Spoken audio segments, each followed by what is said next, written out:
Welcome back to the stream. Tonight we have a special event, brand new racing league that just came out. Top tier race control racing league brought to you by the great folks at Gears Unlimited. Bring you open setup racing. Trying to get all of our stuff set up here real quick.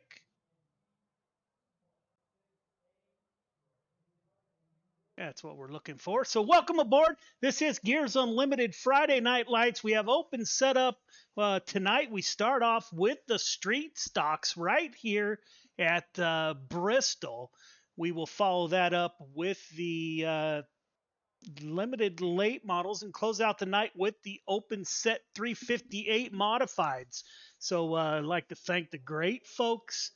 Yeah, top tier for bringing us along. We will be calling the action tonight. As you will see, a new format. We hope you like it. If you like it, please let us know.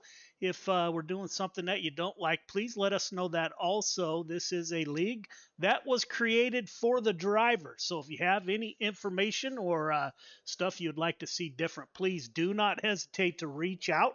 You can get a hold of them at Top Tier Race Control or contact me and I can get that message to them. Tonight we jumped into the session as a racer, so we are not able to see the cars out on the track. Chris Cox currently at the top of the board. We're going to see some familiar names tonight. A lot of these folks run with us on Friday Night Lights.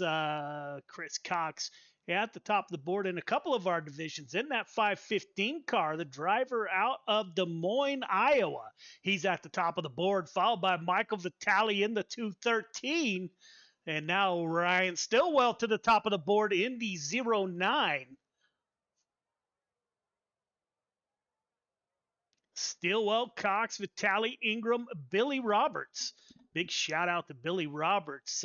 Gears Unlimited is a sponsor of race leagues and drivers. I'd like to thank Billy Roberts for all his support. In that 99 car, Dylan Hauser and Ryan Stillwell swapping the pole back and forth in the 09. And the 2 car. We saw Dylan Hauser on Got Your Six Racing Network last Friday night, or 2 Friday nights ago, I guess, as he ran the Dirt Track Bank World Finals. Dylan put on a great show. So Stillwell, Hauser, Cox, Vitale, Jesse Ingram now moves up in the 007 car. Logan Herbert, Billy Roberts, Jake Henry. Got a decent turnout tonight for street stocks. Don't see a lot of street stock racing on Bristol, but you're about to see it tonight. Again, would love to bring you all of the qualifying action. However, we logged in as a racer and not a broadcaster. So my apologies. We'll get that right on the next race, which comes up right after this 40-lap event.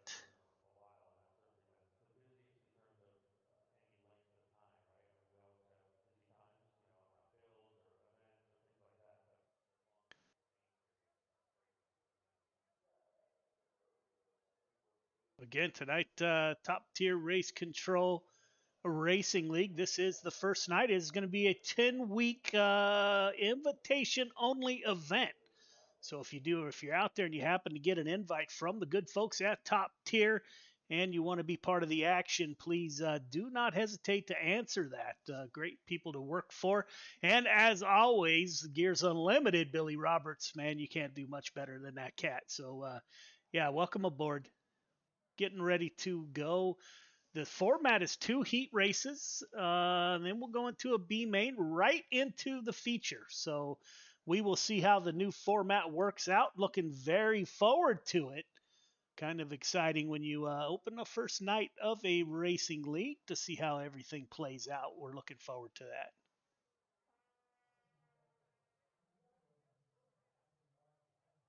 Looks like we do have about 10 seconds.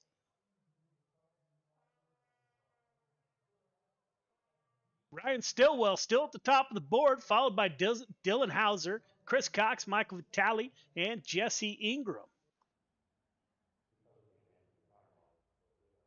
Heat 1 heading to the grid. Ryan Stillwell, Chris Cox on the front row, followed by Jesse Ingram, Billy Roberts in row number 2. Anthony Vitale Jr. and Jaden Darling round out your field of 6 drivers.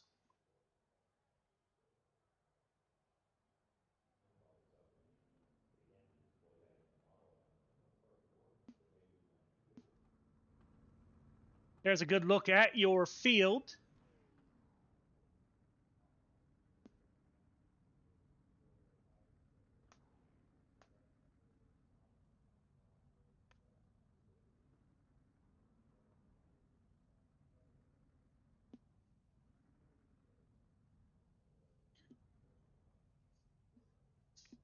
Chris Cox in that 515 on the outside. We're used to seeing the 515 up in the front.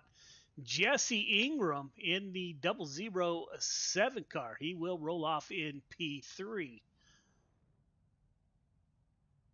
Anthony Vitale Jr. in that 21 car. Billy Roberts in the 99. So we're getting ready to go racing here. Field called for 6. Jaden Darling is not in this race, so we will wait till that time comes out.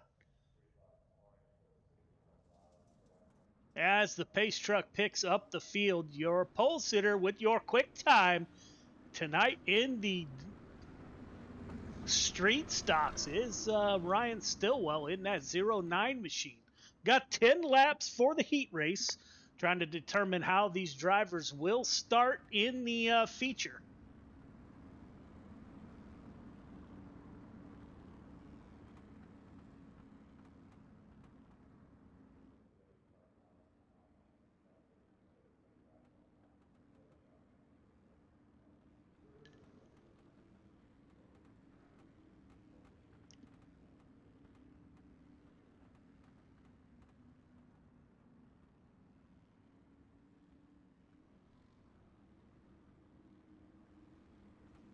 We are getting to 1 to go.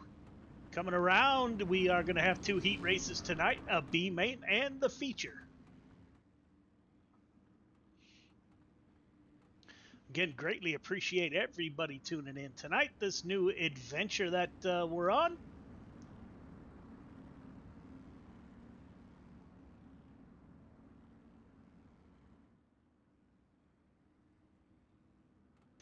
Pace truck is off. Green flag is out. Ryan Stillwell on that front row.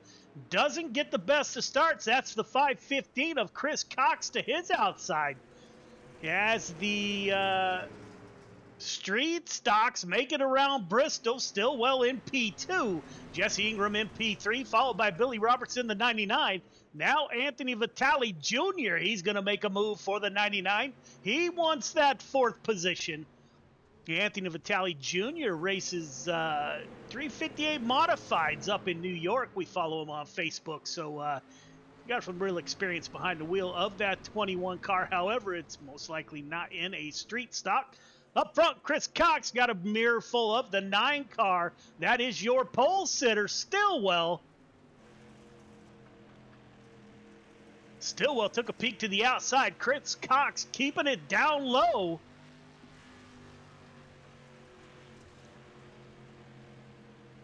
Coming off, will Stillwell have the run on the outside? Looks like he will. They were nose to nose at the line. Stillwell, Cox side by side on lap 4 of 10. The 515 with a decent run off the bottom side. Those two are side by side. The 007 car of Jesse Ingram is on the outside looking in at these two.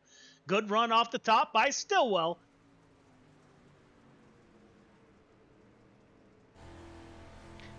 Go on board with Ryan as he's trying to get by that 515 car.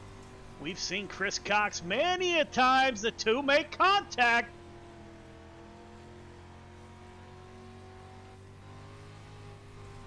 Hard to separate yourself from a car on the inside. Good run on the bottom by the 515. That is Chris Cox.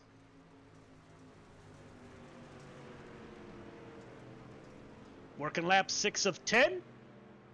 They stay side by side. This is great racing. No contact up front.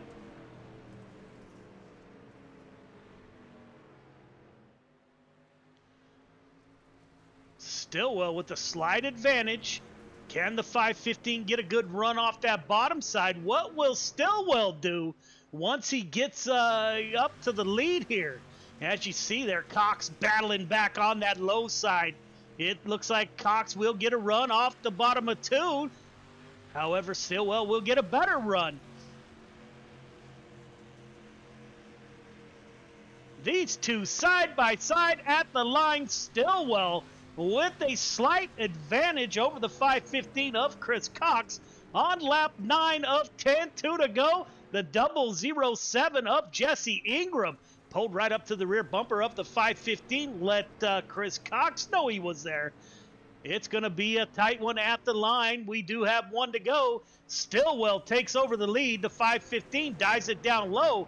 Will Stillwell block? No, sir. Leaves the bottom open for the 515 of Chris Cox.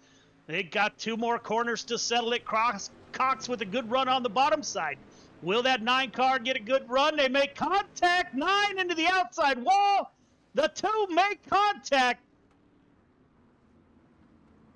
Chris Cox, Ryan Stillwell, Jesse Ingram, your top 3. What a great way to start the Top Tier Race Control Racing League. Heat 2 is on the grid. Dylan Hauser, Michael Vitale on the front row. Logan Herbert, Jake Henry in row number 2. Eddie Neal rounds out your field of 5 drivers.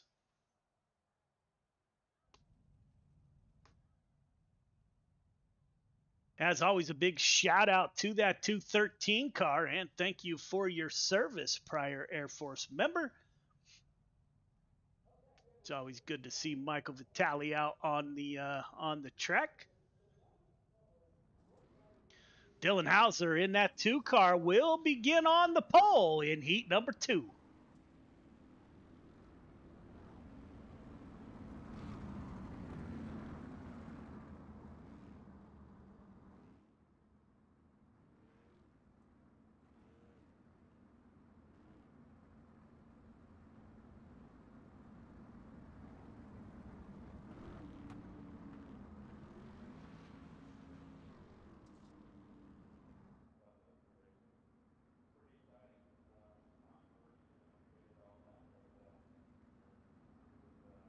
We should get the 1 to go this time by. This is a 40-lap feature, I believe, in street stocks. We have seen Jake Henry in that 171 car before.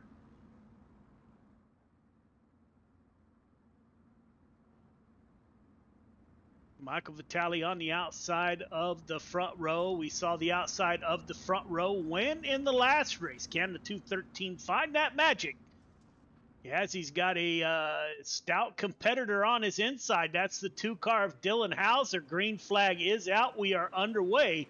Hauser with a great start. Logan Herbert trying to go with the 2 car. He will pull side by side with the 213 of Michael Vitale.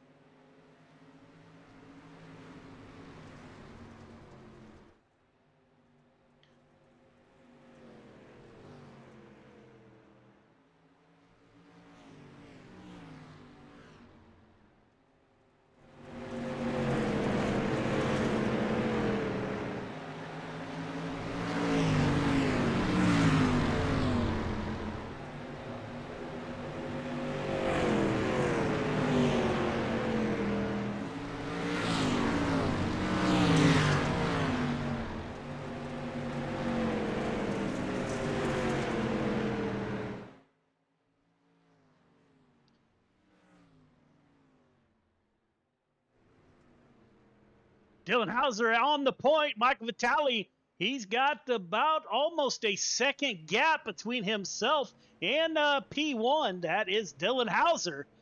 Michael Vitale in P2, followed by Logan Herbert, who now has his rearview mirror full of the 171. That is Jake Henry. Jake trying to work that inside, as did the 515 of Chris Cox in the first race. 10 car of Eddie Neal on the outside looking in. currently running in the 5th position. Neal kind of runs a cut down line. Got a little bit of a run there. Will Neal put it on the 611? He's trying to. Neal down low, as is the two make contact. Up front, you're not missing much. Hauser up to a pretty good lead. Got a half-second gap between himself and the 213 of Michael Vitale. Let's go on board the 213, see what it looks like from the cockpit here at Bristol Motor Speedway. Working lap 7 of 10.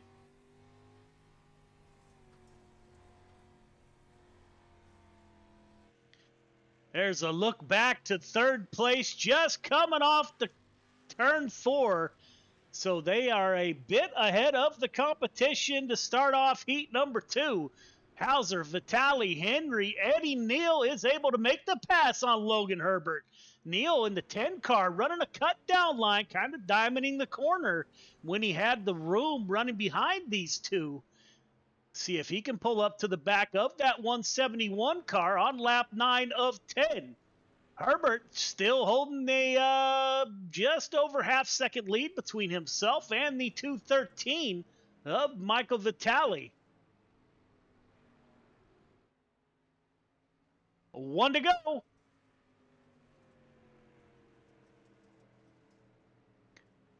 Hauser, Vitale, Jake Henry, Eddie Neal, Logan Herbert. Looks like Herbert pulling into the pits there. And that is how they will finish. Hauser, Vitale, Henry, Neal, Herbert are your top 5.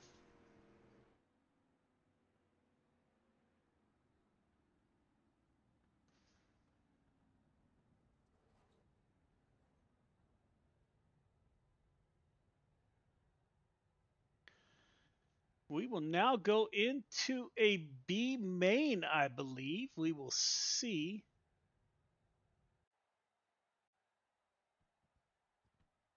No B main. We are heading straight to the feature. Michael Vitale, Ryan Stillwell on the front row. Dylan Hauser, Chris Cox in row 2. Jesse Ingram, Jake Henry in row number 3. Billy Roberts, Eddie Neal in row number 4. Inside of row number 5 is Anthony Vitale Jr. with Logan Herbert to his outside. That is your field of 10 drivers.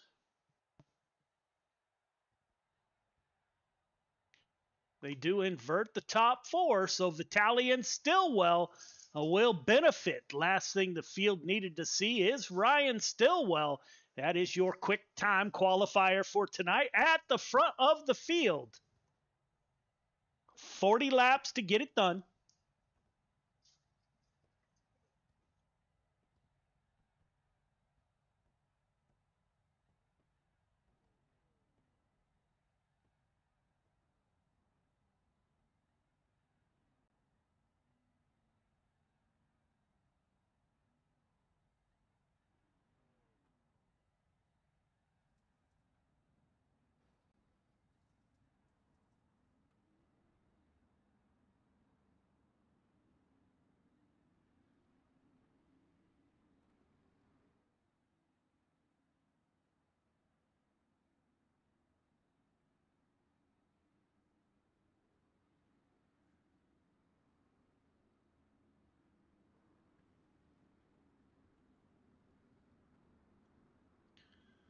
Michael Vitale will start on the inside of the front row with the top 4 inverted with Ryan Stillwell to his outside.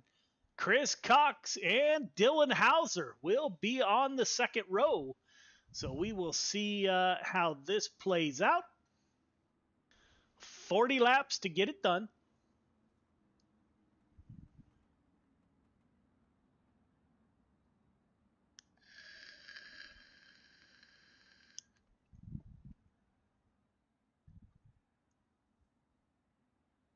Should get the 1 to go this time by.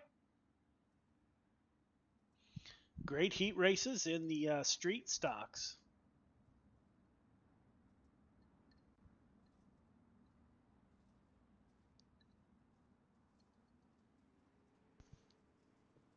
Green flag is out. Michael Vitale with a great start on the front row. Gets an advantage over Ryan Stillwell. Stillwell running right at the edge. You can see the marbles up there. It looks like Stillwell's putting the right rear into the marbles, trying to make that work. Chris Cox in P2. Dylan Hauser and Chris Cox are going to go side by side early. Hauser now with that inside. These two have swapped positions. In their heat race, the 2 car was stuck on the outside of the 515. Let's see how Chris Cox handles the outside.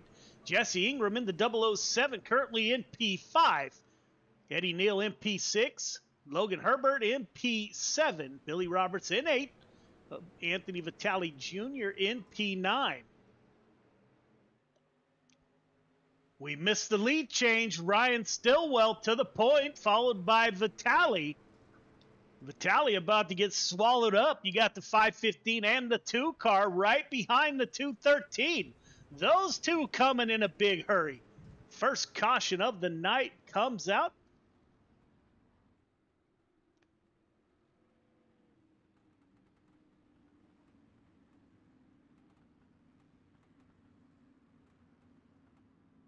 Not sure what the caution was for. Must have been thrown by race control.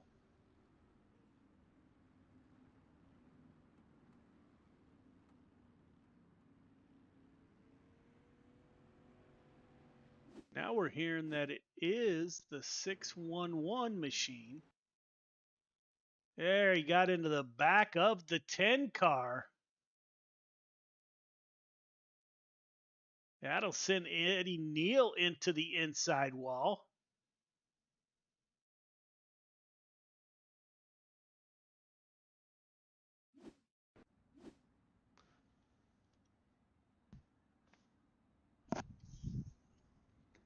Working lap 5 of 40. That is Ryan Stillwell on the inside of the 213 of Michael Vitale. Chris Cox in the 515, holding down P3, the 2 car of Hauser to his outside.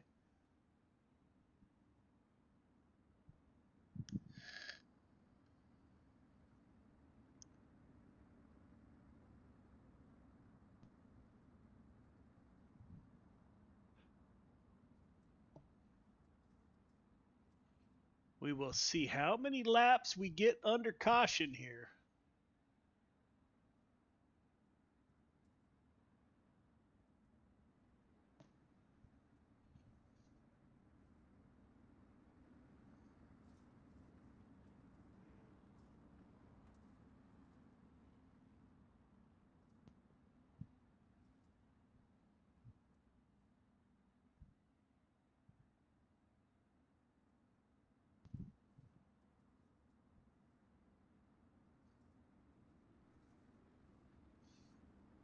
See if maybe we can't get a word with one of these drivers under the next caution. We have plenty of time here at Bristol.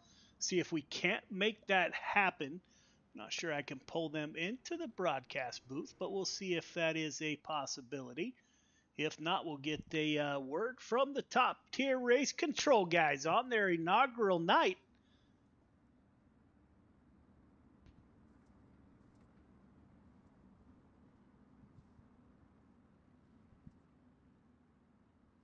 We are getting ready. The lights are still on the pace truck.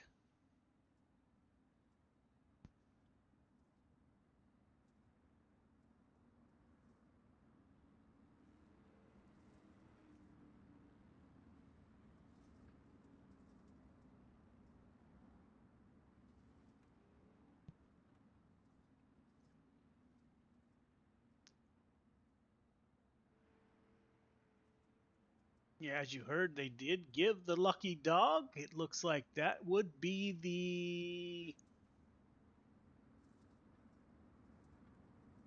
Looking for Jake. I think it was Jake Henry.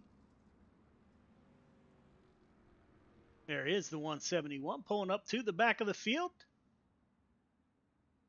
Michael Vitale on the outside. Ryan Stillwell on the inside.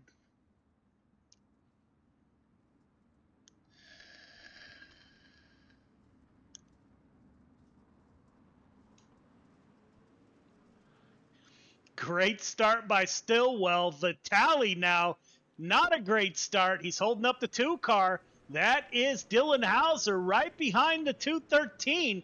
Will that give the advantage to Chris Cox in the 515?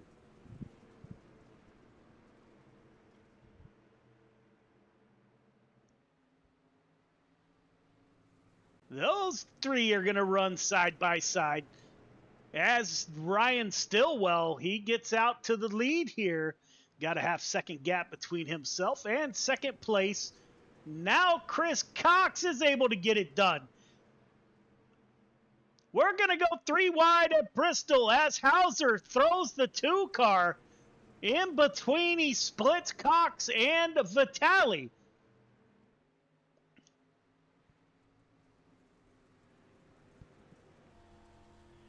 Go on board with the 515, currently running in the 4th position. He's got Dylan Hauser right in front of him. Let's take a look at Dylan Hauser as Vitale comes down and blocks.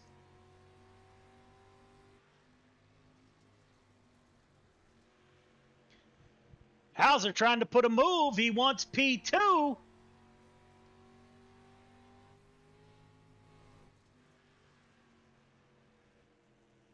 He makes the pass. The 213 car closes back up on the rear bumper. Now it's going to be Stillwell, Hauser, Vitale, and Cox, your top 4. Jesse Ingram in the 007. He's been hanging out towards the front all night. Billy Roberts in that 99 machine, currently in P6. Followed by Logan Herbert, and Eddie Neal in the 10 is battling it out with Anthony Vitale Jr. on lap 10 of 40.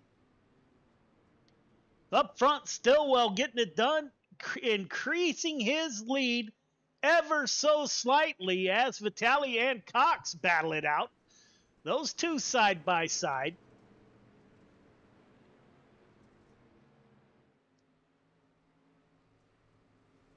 Cox dives for the bottom, trying to get in front of the 213. He's going to make it stick. He's got Vitale all over his rear bumper. Will go on the nose of that 213 car as he falls back to P4. You can see the track starting to get slick right in front of these drivers.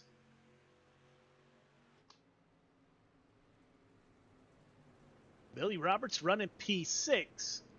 Let's take you for a tour of Bristol Motor Speedway.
Dylan Hauser making contact with the 9 car early. Those two beating and banging at the front of the field. Hauser running a diamonding the corner there. He gets a great run on the bottom side. Will he try to slide up? Nope, no room. Ryan Stillwell holds the outside. The two make contact once again. Hard racing at the front of the field. Ryan Stillwell and Dylan Hauser putting on a show at the front of the field. Let's see if the 2 car cuts down here. He won't. Set up the 9 car. He keeps it to the outside this time by. So Hauser changing up his line. Just when the 9 car thought he had that line covered, to the front goes the 2 car. That is Dylan Hauser on lap 28 of 40. Stillwell in P2, Chris Cox in P3. Logan Herbert now moves up to P4. Billy Roberts in that 99, he's in P5. Michael Vitale in P6. Once he made the pass, Dylan Hauser out to almost a half-second lead between himself and Ryan Stillwell. Hauser showing that front fender on the inside of the 9 car for maybe 10 laps in a row. And just when it wasn't expected, Hauser keeps that 2 car on the outside, is able to make the pass for the lead.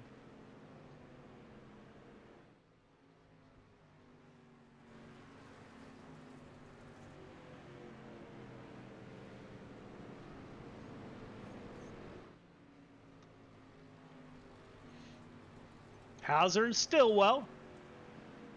Hauser opening up almost a second gap between himself and Stillwell now. Chris Cox in P3 in that 515, followed by the 611 of Logan Herbert. Now Billy Roberts up to P5, Jesse Ingram. The 213 of Vitale falling off the pace late here.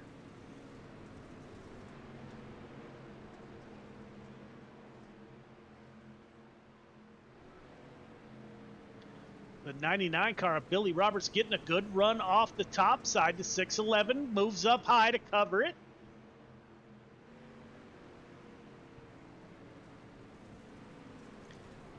Contact made, saw it coming. The 99 slides up, gets into the 611 a little bit. That will put the 99 car up to P4. Chris Cox in P3. Dylan Hauser now with over a second gap between himself and the 09 car of Stillwell.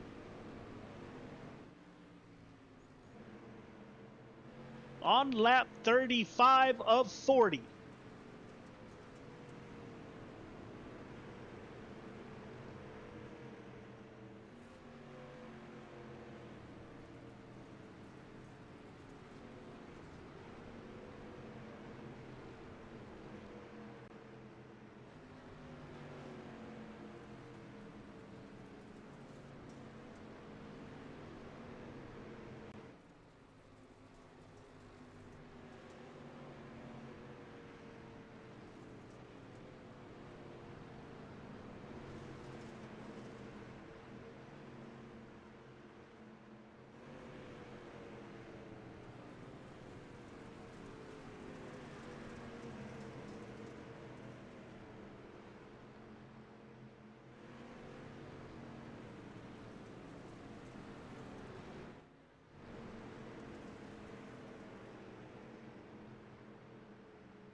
Racing, huh? To welcome to Top Tier Racing League, my brother. Give us your thoughts Thank on your first race of the league. Man, it is absolutely amazing to have this type of talent turn in laps like this consistently. Um, I get to look at it from a different perspective, checking out incidents, checking out little taps here or there. My question is for you, how's it looking so far? Man, it's hard to judge Yeah. with street stocks at Bristol, of course, but Mhm. you cannot put together a better group of drivers, in my opinion. Some of the names that I didn't recognize, I know from iRacing. So these are top tier drivers, man, and it's great to see someone put together a league with no limits. You go out and you find the good guys. They put on a heck of a show. Hauser and Stillwell at the front of the field. Man, Mhm. you guys have done an amazing job. I'm looking forward to the 358s and the pro late models, to be honest with you, to see how those cars get around Bristol. But yeah, man, it was a pleasure. It was absolutely a pleasure to have you call it. We want nobody else doing this with us. And I do have a secret weapon coming in for the next race. Let's just say he's got a 5,300 I rating and he showed up late for school. There you So he have it, missed ladies the and first gentlemen. race. What's Billy that? Roberts pulling in a secret weapon on night number one. Coming up on the next race, we're going to take a quick break here and transfer over. But we're hoping on cautions now that we know the length of cautions. We're going to start pulling some drivers into the broadcast booth under caution. As long as they are in Discord, we can get them up and get a word with those drivers. Again, thank you all for tuning in. Again, this is for the drivers and the fans. If you have any suggestions on something that you'd like to see us do different, please do not hesitate to reach out and let us know. I know the good folks at Top Tier are all ears. They've put together an amazing cast of drivers, and this is all for the fans. So if there's something that you would like to see different, please let us know. As we take a quick break, we will transfer over and come back with the 358s. Is that correct, Billy? Yes, sir. And we will be right back. We'll take a quick break. History repeats itself. History is always happening over and over again. So one of the ways to stop a theme, one of the ways to stop something from reoccurring is to first of all admit it.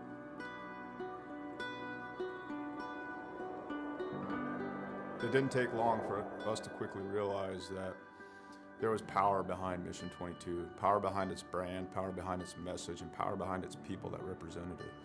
All right, my friends, day 19 of 22, the 22-day push-up challenge. Day 19 means 418 men and women have possibly committed suicide in the last 19 days. I went and looked up my ship, the USS Rushmore. More people who have killed themselves by now than ever served on our ship at one time in just 19 days. 19, 20, 21. One more. Y'all ready for the last one? Mission 22 has become 22. a decentralized nationwide effort to show love, to raise money, to be available for other warriors, to be able to be a point of contact, to let the warriors know, but also for warriors to let other warriors know that there is a community. You're not alone. This isn't happening in silence. You're not forgotten. You know, we brought 4 veterans from all different parts of the United States and brought them together to hike through the state of Oregon. May God bless you on your journey. Thank you for serving our country and for being willing to go on this walk. I'm praying you feel peace and strength with each mile. You know, on this hike, some folks found God, some folks remained sober, some folks lost a significant amount of weight to be able to participate. And not so much just a healing walk for us as warriors, but for us to contribute to other people's healing. You know, this hike, we raised $12,000 for endobiogeny. Some of the folks on this hike, you know, they're going to be volunteers for this treatment. And I couldn't be more pleased and more proud because it was difficult. We had a lot of struggles. Not everything on this hike went pretty, you know, but we put some skin in the game. At the end of the day, we were able to raise money and we'll be able to use that money so guys can get treatment that they need. The War at Home Monument is an example of our of our social impact, of our awareness, of our permanent fixture to do the work that we can't always do, to always remind us of what we've lost and what we will lose if we don't reconcile it. What we've done is taken 20 different veterans with their families' permission and used them as a silhouette to cut out of a 3,000-pound plate of steel.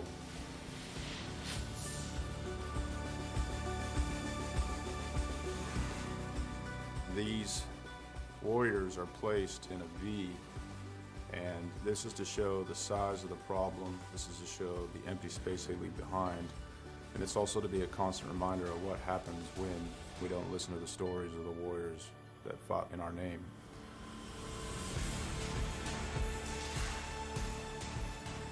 Because it's not okay.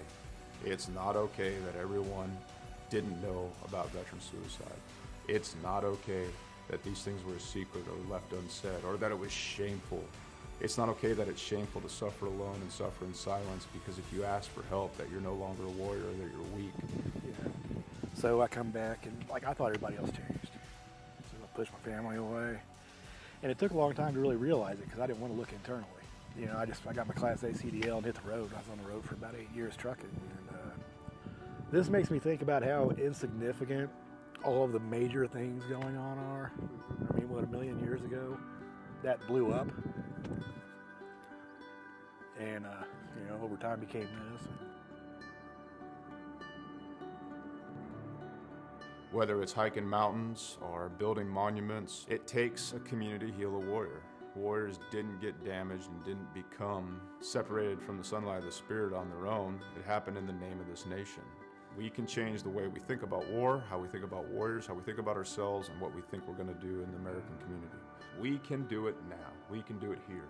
And there's going to be another generation of warriors coming. We can set the tone to create a culture that grabs them up and loves them and smothers them in resources, in opportunity, right now.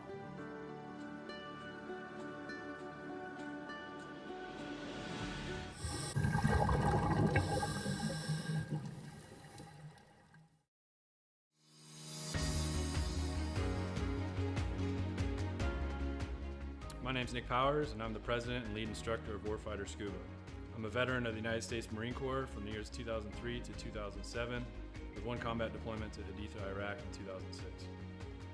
Throughout my time overseas, I experienced a lot of situations that you wouldn't necessarily find yourself in the United States.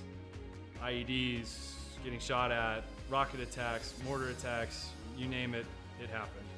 When I got out of the Marine Corps in 2007, I tried to adjust back to civilian life, and the whole time you're in, you just can't wait to get out. And when you get out, you start to realize, did you make the right decision? 9 times out of 10, most of the guys that get out, they immediately plummet into a depression cycle because you don't have that structure anymore that the military provides you.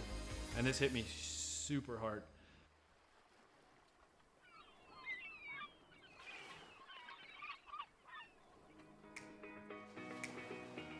We moved to one of the #1 top dive destinations in the entire world, and I figured I'd start getting back into scuba diving.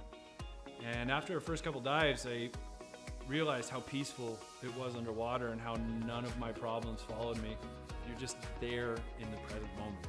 I had the idea for Warfighter Scuba, and I kind of hinted at it, and they said, "You go for it." And that's basically how Warfighter Scuba was born.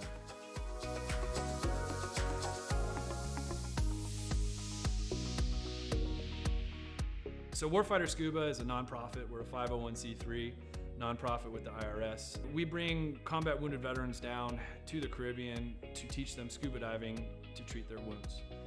Whether their wounds are physical or mental, such as PTSD, scuba diving is a extremely therapeutic activity for mental stressors and for physical ailments.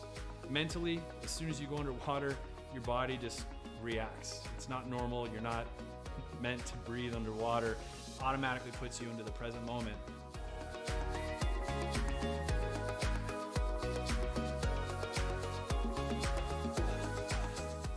You have nothing but peace and calm.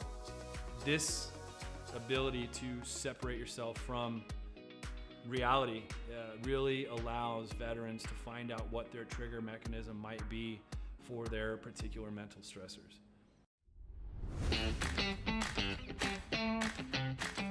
So every veteran who comes through our programs gets a 100% funded trip. Each veteran also receives a round-trip ticket from their home of record. That ticket will bring them straight into Roatan, and their entire week stay, their hotel, their meals, their snacks, everything's paid for. And so that veteran can get an entire week away from reality and completely separate from any kind of problems they might be facing at home. So each veteran receives very private and intimate training sessions when they come down to Roatan.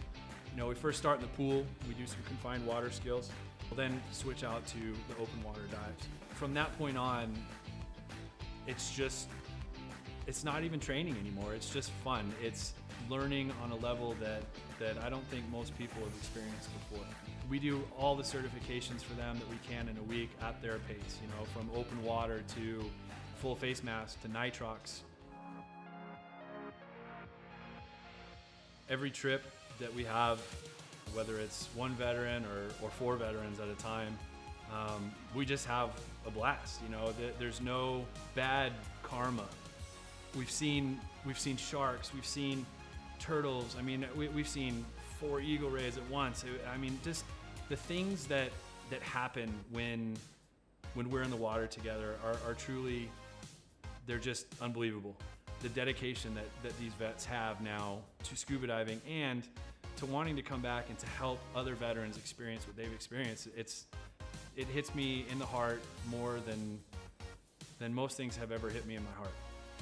It's truly an honor to take, you know, these heroes into the water. It's really cool to see the transformation that happens to them, you know, from being, oh my gosh, you know, I don't know if I'm gonna be able to do this. You know, I've gone snorkeling a few times, or, you know, I'm not that good of a swimmer. And the funny thing about scuba is none of that matters. You know, you're completely weightless in the water. You could come down and have 0 experience in the water and be one of the better scuba divers out there.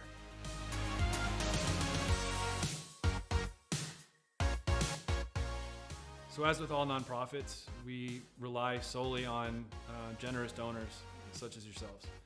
None of these programs could exist without people who are willing to give some of their hard-earned money up to save veterans who might be struggling with everyday life and have that unfortunate thought of suicide.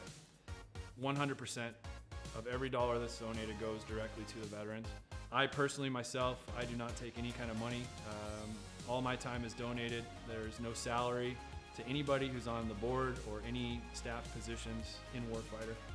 Donations can be made on our website at www.warfighterscuba.org.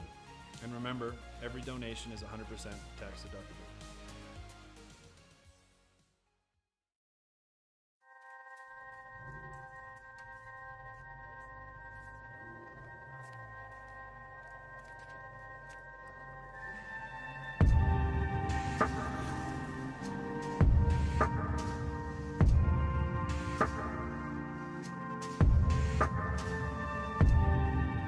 Biggest thing is getting the word out, awareness of Mission 22, the struggle as it is to fight PTSD and suicide.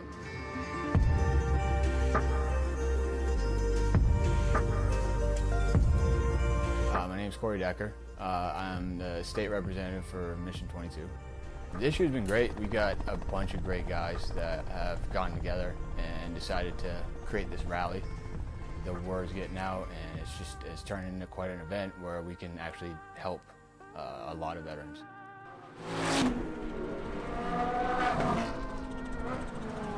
It's a great event, but you really have to go and see it for yourself, and it's really one of those things that's an experience. Just going that weekend, we've seen how it changes people.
When people hear a Tilvalhalla project, the first thing they might think of is our shirts. But what most people don't know is that our plaques came first and the t-shirts came second. What some people might not know is that the same shirts that we make day in and day out allowed us to do unbelievable things for unbelievable people. Whether it's donating our proceeds to reduce veteran suicide or gifting handcrafted memorial plaques to the families of fallen heroes, these t-shirts simply stand for honor and freedom, two words that wouldn't exist without our heroes. This makes Tilvalhalla Project a place our fallen heroes truly live on forever.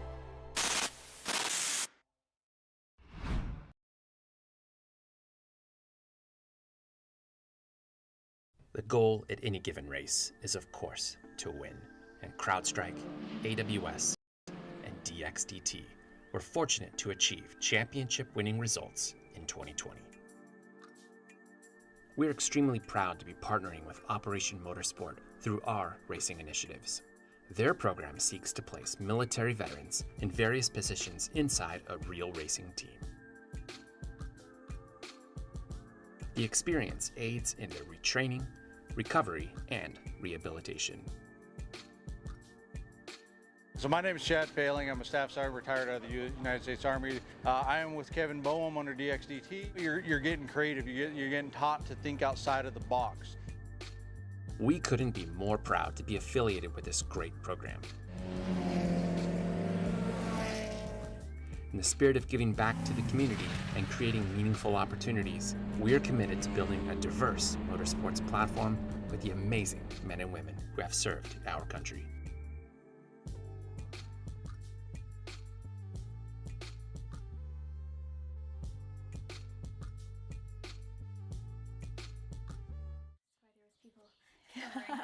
Yes, that's why. So we'll just give them a quick brush and then we'll get our stuff on, and then we have like an obstacle course. And so why I'm smiling. You don't know why you're smiling?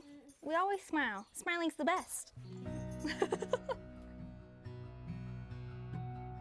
The Mission 22 Equine Program is a riding program for children of veterans. We also serve grandchildren or direct family members of veterans. It's a lot of fun, and I've always loved horses. We have private lessons and group lessons, but it's not just riding. You know, riding lessons, people just think that that's all it is. But we have the opportunity here to really build confidence, to lower stress levels, to give them an outlet and opportunity to spend time doing something healthy and productive. Mission 22 is really based on the foundation of the importance for family. It's why we're supporting families here. So in a time where kids' programs are being canceled left and right, school is shut down, they're not able to be around their friends, you know, being able to have an opportunity where they can just be together and let go of that stress and be around people. Again, honestly, it's just really that simple, being around people. You know, who would have thought that it was something as simple as that? That's okay. You want to grab his reins and then I'll have you walk him forward. It's really a special thing to watch these kids come every week and build a partnership and a relationship with their horse. It lets them forget about everything that's going on in life, being able to come here, kind of shut the world out a little bit and have a really stress-free, fun environment. There's tons of studies that have been done on lowering of cortisol levels of children, and especially with children of veterans, often growing up in a household that can be a more stressful place, to be able to have an outlet where they can be outside, fresh air, horses around them, and just growing in that confidence. Horses are really unique. They're very intuitive to people. They're very emotionally intelligent. They're very emotional animals, very in tune to people. They have a great way of reading people as well, that they can pick up on if you're feeling nervous or scared or excited. They're very reflective to how you feel. And so it's a great way to kind of check in with yourself and see how you're feeling, because they'll let you know. When you're riding bareback, it's really important to think about keeping your thighs nice and snug. Watch your spacing. Remember 1 to 2 horse lengths in between. Nice work.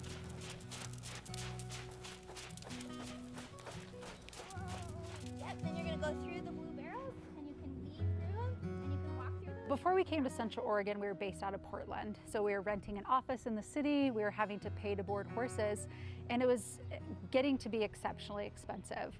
And so what it came down to was an opportunity to have a facility that we can grow programs out, that we could have the equine program on our own property, that we can continue to operate during a time that nobody really knew kind of what was happening next. And so having our own facility gave us the freedom to continue serving the families that we care about. It's so fun to see parents come and talk to each other, and being able to kind of share stories, watch their kids together is a really neat thing, talk about just life in general, having a place to come and to really connect with people. Welcome back. It's time for 358 modified qualifying. This time we did log into the right server. We got the 213 of Michael Vitale out on track. We will follow along as they put down times here. Michael Vitale with the GY6RN on board.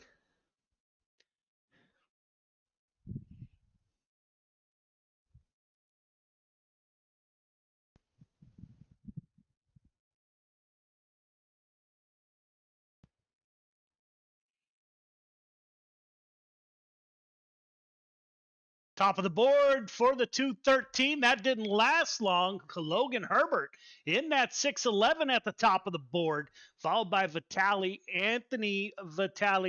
Michael Vitale, my apologies, or Anthony Vitale Jr., I'm sorry. Followed by Ryan Stillwell in the 09 car. We saw Ryan in the street stocks put on a great show. Jake Henry in the 171. He is currently 7th quick. As the times are coming in, 16:9:16.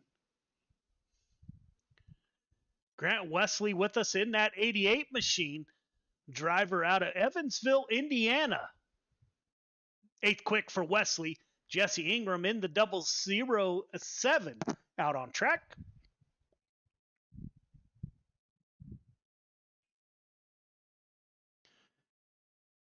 Logan Herbert at the top of the board, followed by Landon Francis.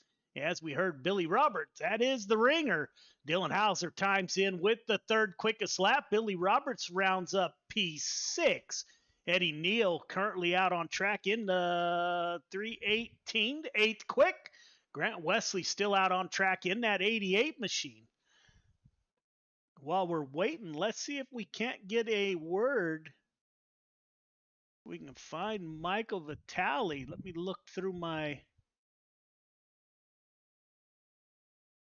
board here. Don't see Michael on the on my list.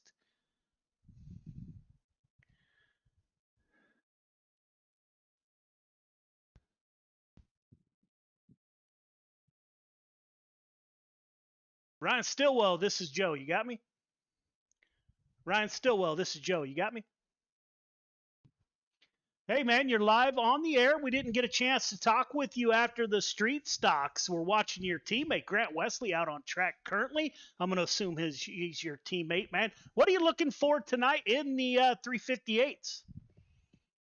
Well, right now we're searching for speed because we're down on the board and kind of behind the 8 ball. We were good in the street stocks, and I'd like to keep up running up front. So hopefully made a couple gear changes and a couple little spring changes, and hopefully it'll find some speed in the heat race. Yeah, man. Are you teammates with Grant? Yes, sir. Man, super guy. I've talked to Grant many times, man. So, yeah, super good guy. Where are you from? Wichita, Kansas. Wichita, Kansas. Well, welcome to the show, man. I think the top tier folks put on a heck of a show here. Do you have any strategies that you're ready to give out before we get into the heat races? The only strategy I really have is you might have to use that apron to get underneath somebody, and it seemed like you could run it whenever I was playing with it a little bit in practice, and it might turn into a pretty key point here late in the race. Yeah, man, 358s and street stocks tough at Bristol for sure, man. So give them heck tonight. We'll be following along in the broadcast. I greatly appreciate you coming in and chatting with us. Yep, anytime. Thank you, sir. All right, man. Have a good night. You too.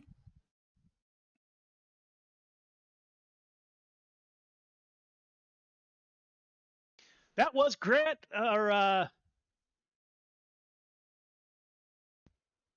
Stillwell. My apologies. Couldn't remember there for a minute. Heat 1 is getting ready to take for the grid. Logan Herbert, Dylan Hauser on the front row. Anthony Vitale Jr., Ryan Stillwell in row number 2. Chris Cox and Jake Hendry round out your field of 7 drivers.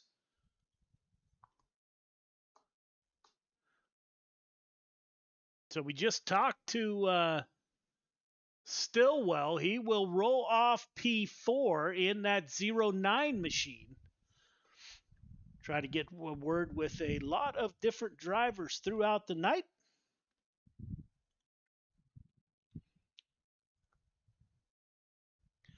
Heat race is 10 laps.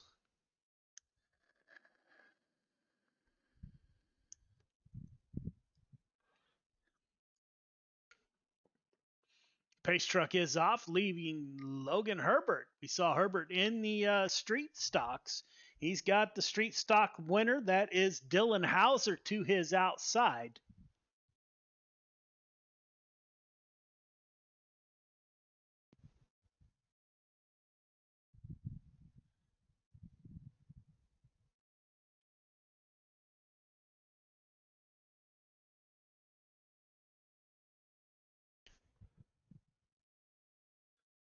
Pace truck is off. We're getting ready to go green. Logan Herbert with a great start. Dylan Hauser up to P2. Anthony Vitale Jr. in that 21 machine. As we mentioned during the street stocks, Anthony Vitale Jr. drives a 358 in real life. You can follow him on Facebook. Hauser into the outside wall.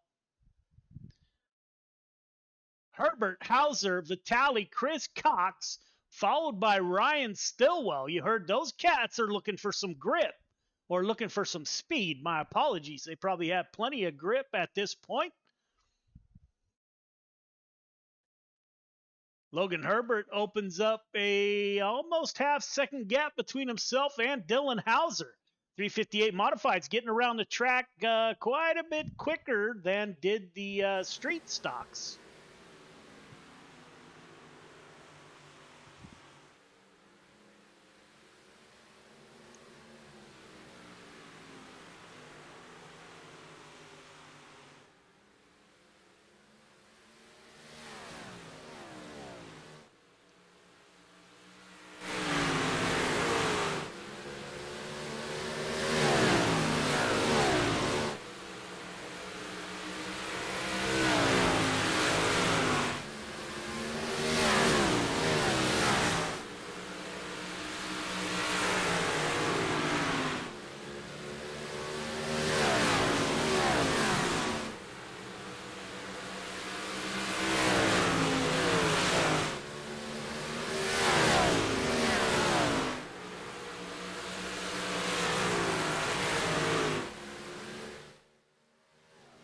Logan Herbert still at the front of the field in that 511 machine, getting it done up front. He's got Dylan Hauser to his rear bumper there. Let's go on board with Hauser. See what the track looks like from the driver's seat as he pulls up right to the rear bumper of that 611 car. Everybody working that low line.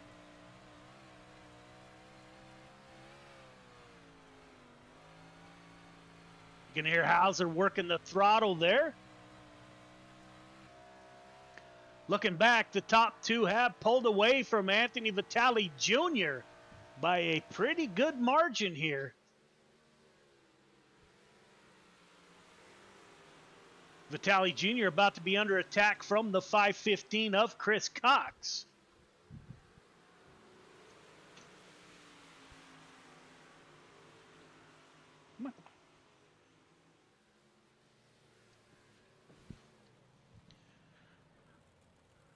Herbert, Hauser, Vitale Jr., Cox, your top four. Heat 2, Landon Francis on the inside of row number 1. Outside Michael Vitale, Billy Roberts, Eddie Neal in row number 2. Grant Wesley and Jesse Ingram rounds out your field of 6 drivers.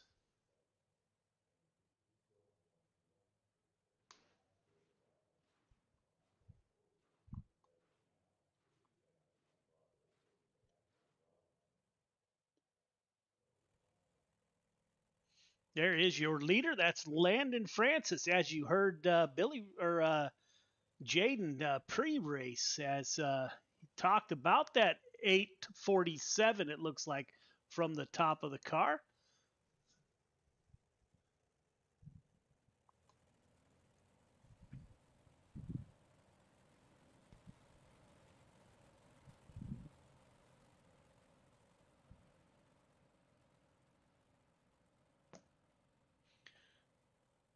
Billy Roberts on the inside of row number 2.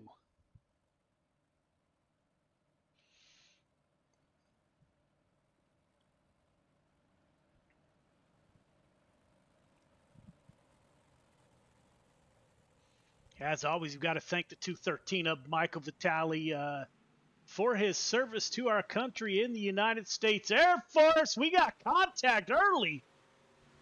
Caution comes out on the speedway. We will have to see how this one is called.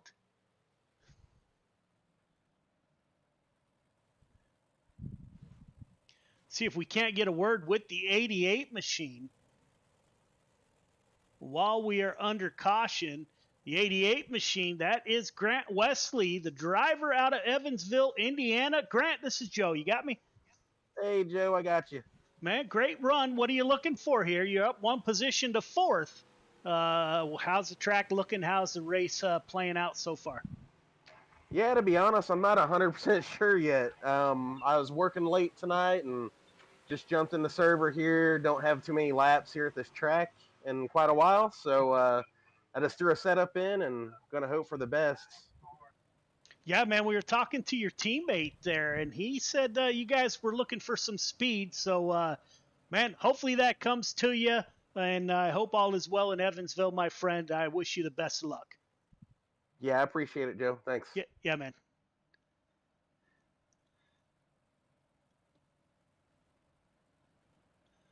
That was the 88 car. That is Grant Wesley. He's moved up one from the start. Landon Francis still at the front of the field.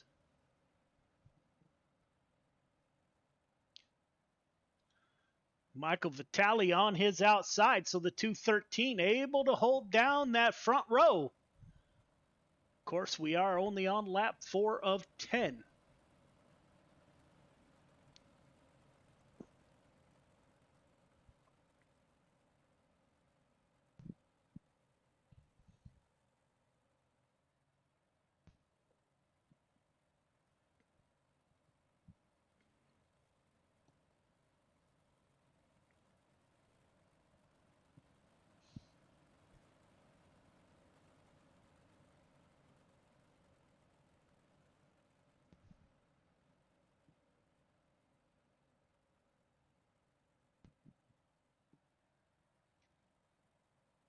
Pace truck should exit this time by, leaving the field to the 847 maybe, or 84Y on our board. It shows the 11 car of Landon Francis.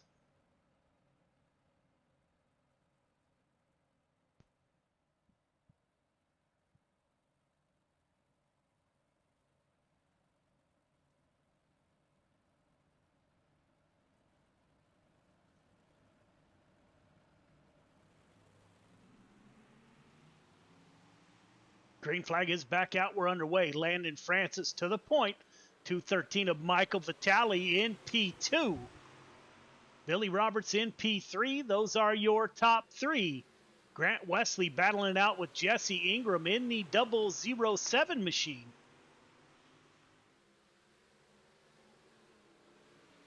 On lap 3 of 10.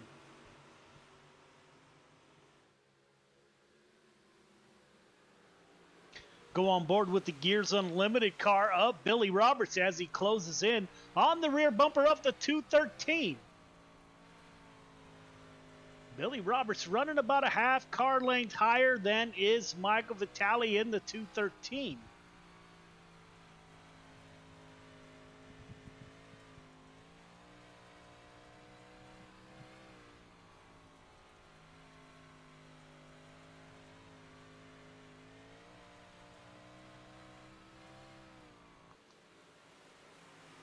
Up front, Francis leading the way. Michael Vitale in P2.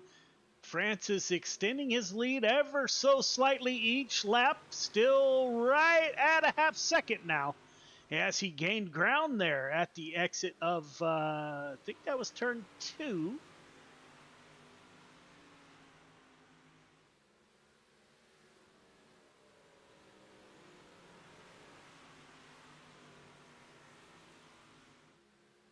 Francis, Vitale, Roberts, Wesley, Jesse Ingram, followed by Eddie Neal in the 318.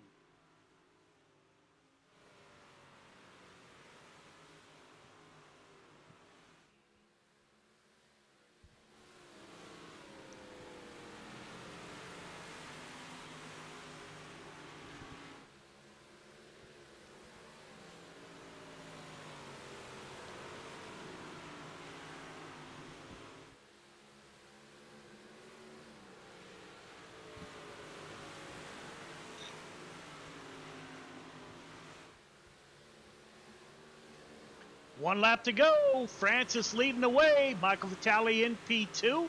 A 1/2 second behind your leader, Billy Roberts. He's about another half second between himself and second place. Grant Wesley in P4, followed by Jesse Ingram and Eddie Neal. Looks like that 318 pushing up there. Francis, Vitale, Roberts, Wesley is how they will finish.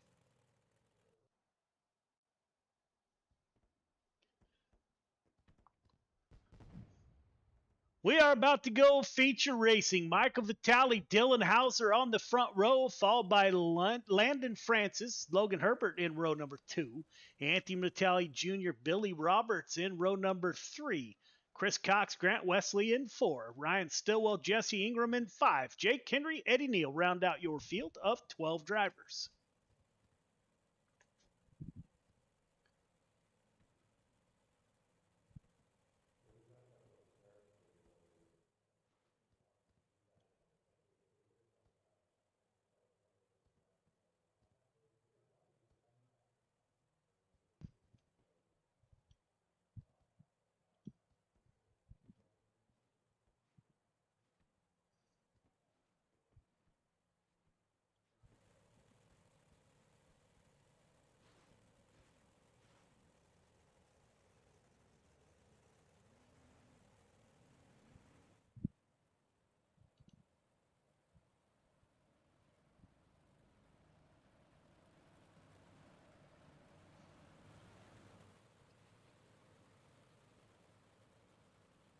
Michael Vitale in that 213 will roll off on the inside of row number 1. Got Dylan Hauser to his outside. Hauser already has a victory tonight in the street stocks. We have 40 laps to get this done.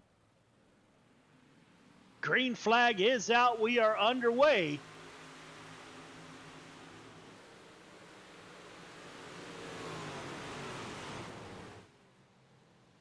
Caution comes out.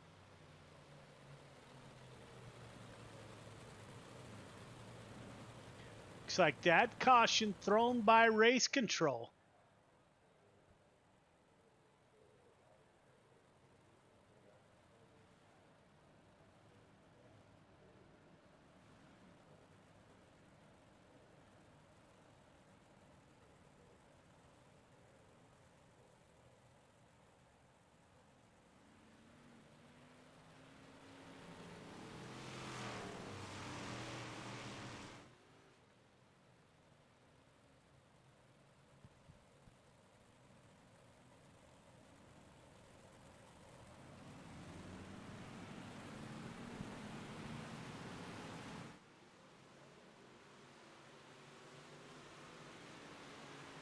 To see if we can get a word with Chris Cox. I'm not certain how to drag him into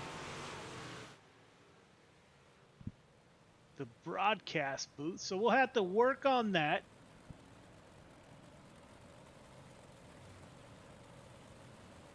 Michael Vitale at the front of the field.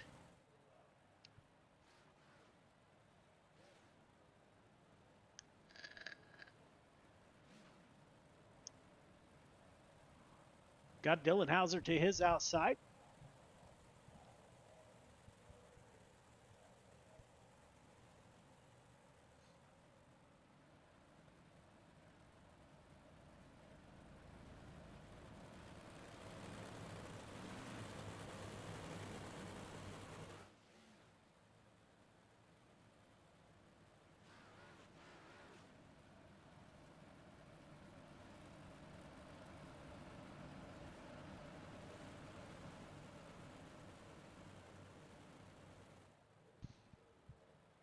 Pace truck is off, leaving the field to Vitali. As Vitali gets a great start in that mission 22, number 213. Got Dylan Hauser to his outside. Looks like the bottom line will not prevail. We got a car around. Billy Roberts in the 99 machine involved. Let's take a look. Billy Roberts, he's got Vitali Jr. down low. The 88 car of Wesley. Those two make contact. Wesley gets involved. Cox gets into the back of the 88.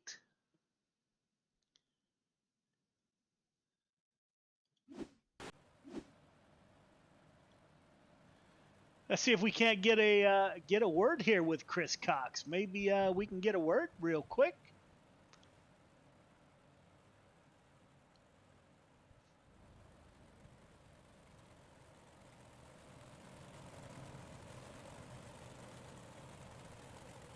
Chris Cox, this is Joe. You got me?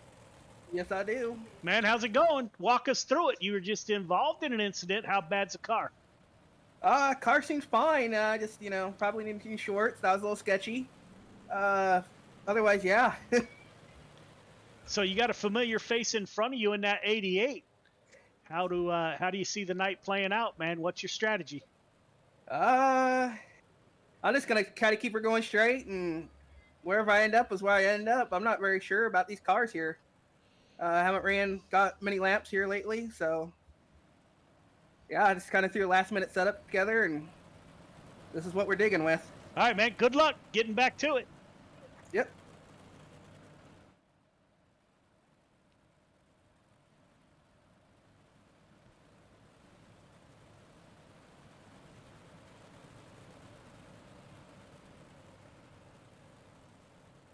That was Chris Cox there on the radio. He is the driver of the 515, driver out of Des Moines, Iowa.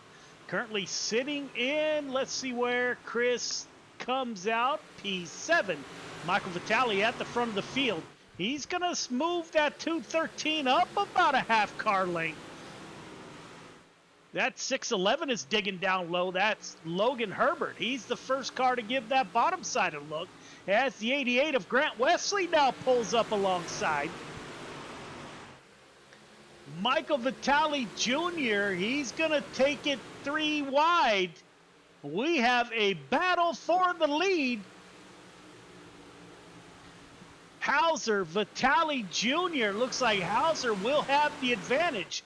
Will the 213 get a good run off the top side? Yes, he does. Vitali on the top side, Hauser on the bottom side. Into the wall goes the 213. That will give the lead to the 2 car of Hauser, with Landon Francis in P2. Now Logan Herbert in that 611. He's going to dig for P3.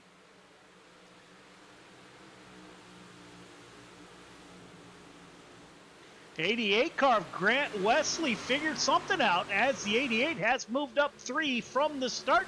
On lap 7 of 40, the caution does come out. Looks like the 99 car may have been involved.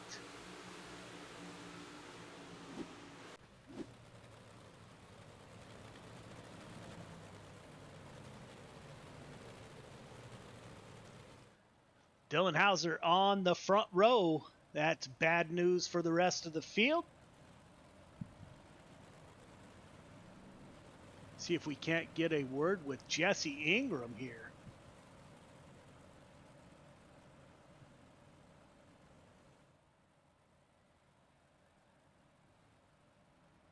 Jesse, this is Joe. You got me? I got you. Man, how's it looking? It's pretty tough. I don't ever really race these. So, did you have setups? Yeah, me and Chris, we worked on one, but like I said, we don't really race these a whole lot. All right, man. Give them heck. Good luck. Oh, yeah. That was the 007 car of Jesse Ingram.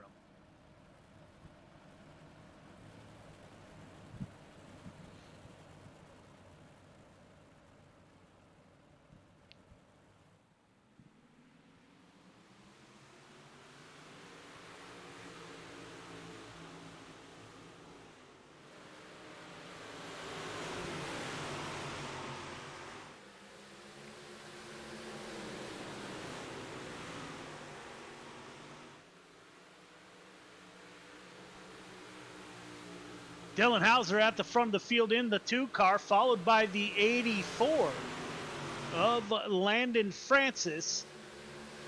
Logan Herbert in that 611 car. Michael Vitale Jr. sends the 21 car in. Sent it in deep, could not get any drive off the exit. Hauser, Francis, Herbert are your top 3.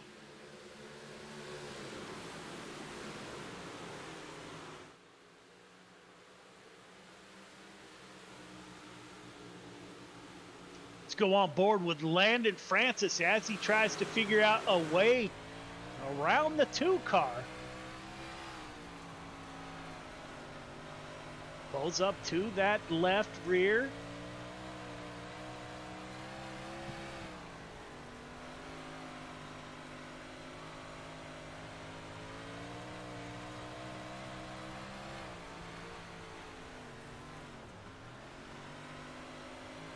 They make a little bit of contact.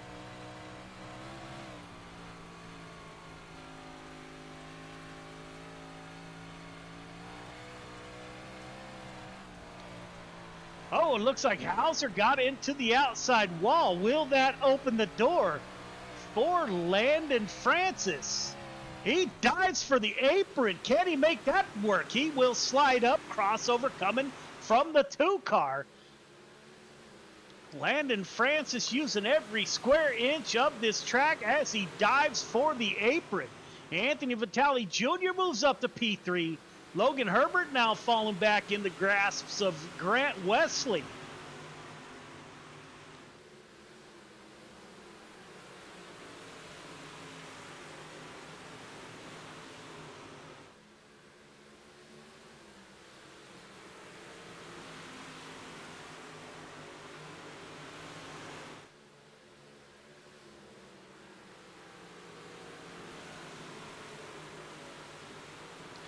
Wesley battling it out with Hauser. We will do a turn it up type deal. So here we go. Enjoy the sounds.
So the top two get involved in an incident. We will see how this plays out. Anthony Vitale Jr. showing at the front of the field. They will give the 2-car his position back at the front of the field.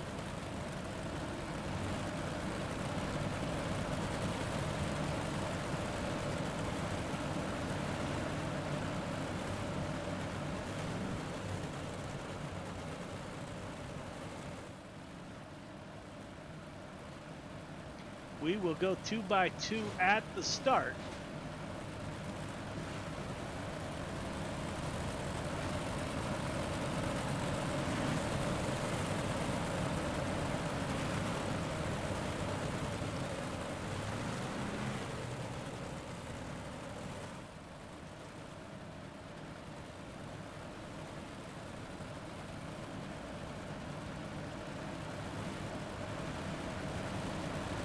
Hauser on the inside of that 21 of Michael Vitale Jr.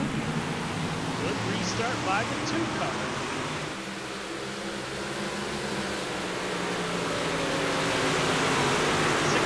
Makes a bid for it. Logan sends it in deep.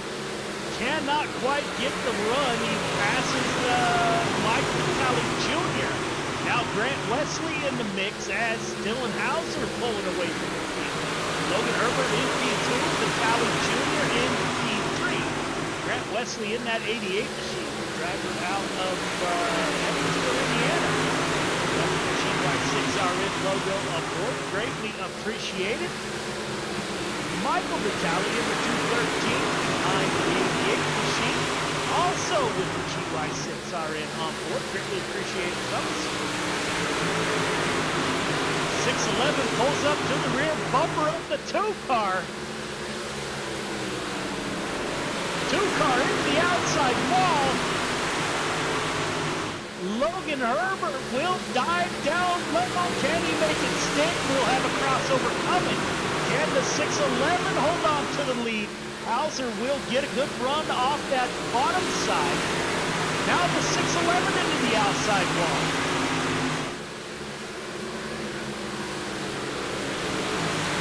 Hauser covers the bottom.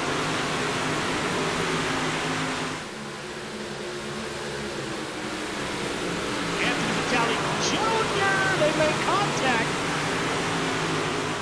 That will give P3 to the 88 car of Wesley. Now the 611 moves up high, gets underneath the 2-car. He's going to dive it down low. Here we go. Slide job coming. Crossover coming from the 2-car. Cannot get it done. 2-car into the outside wall. The 88 makes contact. The 2 is over. Hard racing at the front of the field.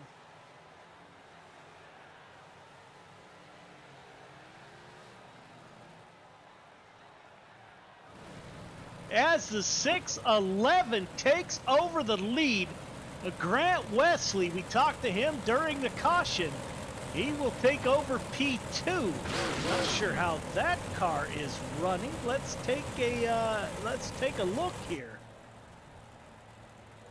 Now, maybe it's looking better than I thought it might. So, Dylan Hauser gets contact, got into the outside wall. Let's take a look.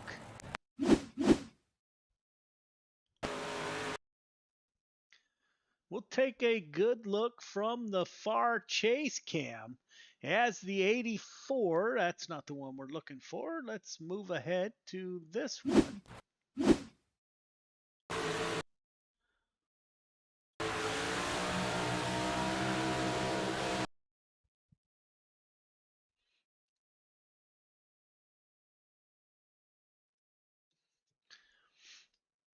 Around goes the 2-car. That will put the 88, the 21 of Vitale Jr.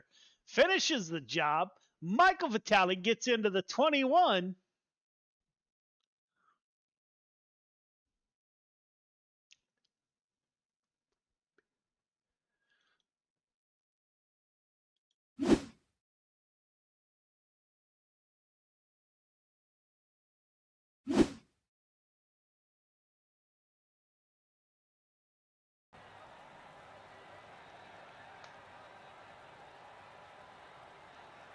Logan Herbert now at the front of the field in that 611 machine.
Car drives a slide job on the 611, can't make it slip. Logan Herbert back to the front of the field. 88, he falls back in the grasp of the 213. We got two Vitalis doing battle for that final podium position. I believe that's uncle and nephew. 13 being the Pickens brothers. I'll have to ask Michael next time I talk to him. We got two Vitaly Motorsports drivers battling it out for that final podium position on lap 33 of 40. Will Grant Wesley reel in the 611? Looks like the 88 car has recovered nicely. Go on board with Grant Wesley as he tries to pull back up to the 611. We only have a handful of laps left to get it done. See Wesley really working the steering wheel inside that 88 machine. Again, these are open setup cars, so each driver picked their own setup, crossover, and a slide job and a cross 611 into the outside wall on lap 36 of 40. 88 sends it down low once again. Crossover coming. Will the 88 be able to hold the bottom this time? They go side by side. 611 returns the crossover favor. Logan Herbert at the front of the field. Grant Wesley holding his own. Sends it down low once again. Can't quite keep it down low enough to cover Logan Herbert, leaving that crossover path open. Lap 38 of 40. These two gonna settle it. Once again, the 88 of Grant Wesley sends it down low. Logan Herbert with the crossover. Slide job coming from Herbert. Wesley this time can't quite get it done. He's gonna send it one more time.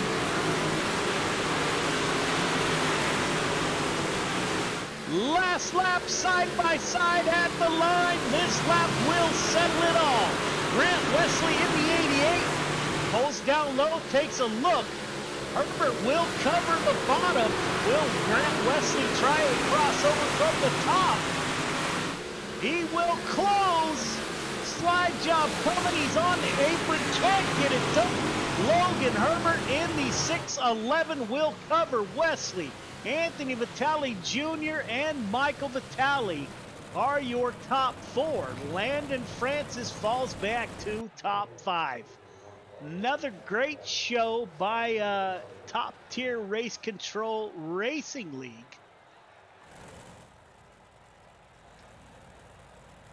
What a great run by your whole field, actually. Don't forget, coming up next, we got the Pro Late Models on this inaugural night of the Top Tier Race Control Racing League.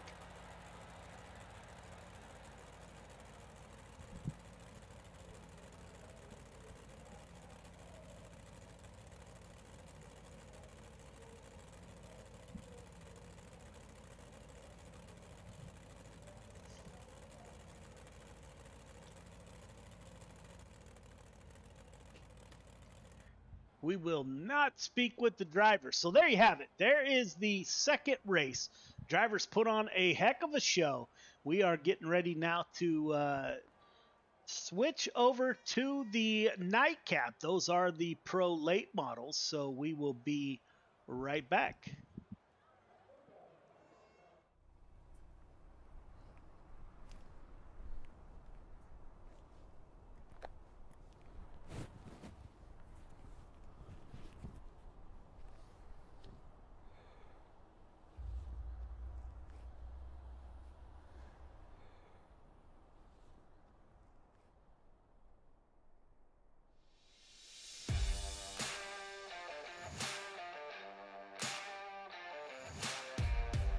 I'm Chris Jakimick, and I live in Las Vegas, Nevada. Throughout my military career, I spent the bulk of my career out in Las Vegas. It was the first job I had as I was protecting some sensitive resources out there at Nellis. I would deploy to Kuwait early on in my military career with a larger weaponry system to support Operation Southern Watch. And then from 2003 to 2006, I was part of the emerging drone mission for the United States Air Force and Department of Defense. We were fighting the wars in Iraq and Afghanistan from our backyard. You'd be in war for 12 hours of your shift, and then you'd drive home to your apartment here in Nevada. So psychologically, it was very odd. Like, you felt you were in the combat zone every day because you were seeing it on the screens and it was that important, but I don't know what it did to the human psyche at the time.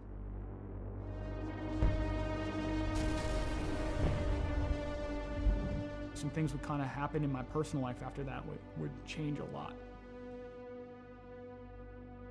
When Adam joined the Marine Corps, it was a natural fit.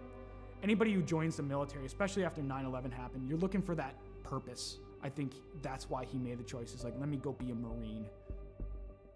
He was in between Fallujah and Ramadi during the heaviest parts of the fighting of the Iraq conflict. I mean, you hear guys like Jocko and everything talk about like the triangle of death. My brother was dead set in the middle of the triangle of death with a Marine unit. I think it changed him. Like, you look at everything across history, you read any of the books out there, war changes anybody that's been involved with it. Trauma or mass events like that changes anybody, and it really changed my brother.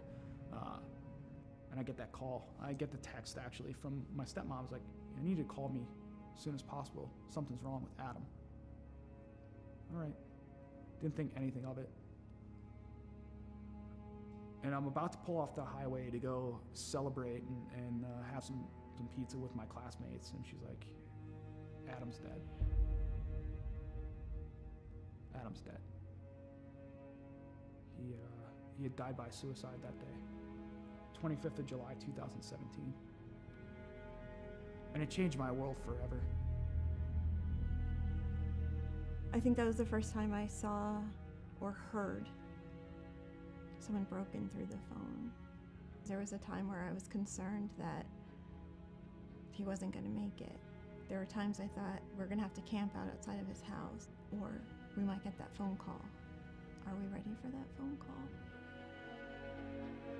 I couldn't catch a break. A fellow first sergeant I served with, he had died by suicide. On the day of my buddy's funeral, I'm going through social media, and I see this, what appears to be a manifesto from one of my old airmen. My first thought was like, today's not going to be a good day. And sadly, my hunch was right. He had killed his own family and taken his own life on the day of my buddy's funeral. It was just compounding trauma after trauma after trauma. I cracked. I fell hard with alcohol. That was rock bottom.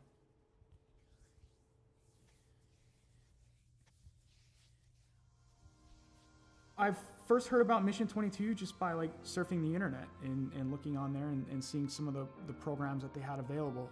I was like, something seems right about this. To be in a program like the R&R program with them and the innovative things that they're putting together, I have not seen in any other veteran nonprofit. It's putting all this stuff together to heal in the most effective way possible.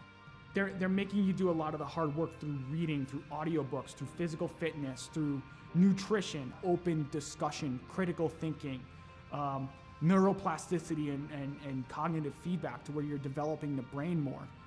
It's given me a chance to regain my life.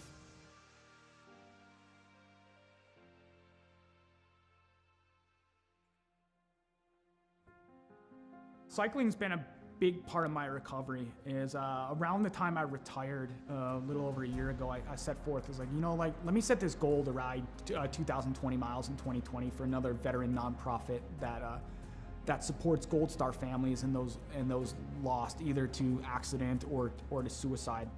Every time I got on that bike, I was like, you know what? There's a name, there's a dash that I'm gonna honor today. Not the dates on the gravestone. Is like, I'm gonna honor that life. So it gave me purpose. And it just became like a release for me, to where the pedals would spin and I would get out of my head for a little bit. Physically, I was starting to feel better. I could see the improvements, and I've tracked my data over the past year, and it's phenomenal on the growth that I've had on a bike. He's just on a mission and is relentless about it. Every day he pushes it from the loss of his brother and a number of different trauma that he had gone through in his life. It was absolutely critical for him to find something that he could sink his teeth into. I think he's taken the ball and run with it with Mission 22, especially the R&R, the recovery and resilience part. I think it makes him stronger in the person that he is today. I don't know why I fell on the bike. It was just like, okay, it called to me, and then I kept going. It's like, that scene from Forrest Gump where he just starts running one day and it ends up in Monument Valley in Utah. He's like, I'm tired, I think I'll go home now. I'm not tired yet. I'm not ready to throw the towel in like Forrest Gump did. I'm getting on that bike and I'm keeping on going, because there's something about it. There's something about just getting out in nature, having that breeze in your face and seeing some of the beautiful landscape here in Las Vegas, where it takes you away from the stressors and the challenges of the world for a little bit. And you can just appreciate the beauty that is out there and be in the moment. And then it got serious, because the Air Force enrolled me in the Air Force Wounded Warrior program, and it transformed into lo and behold training. If I do this well, maybe I can go represent the Air Force. Maybe my grief and everything in my entire story can come to fruition because I can put the energy into something positive.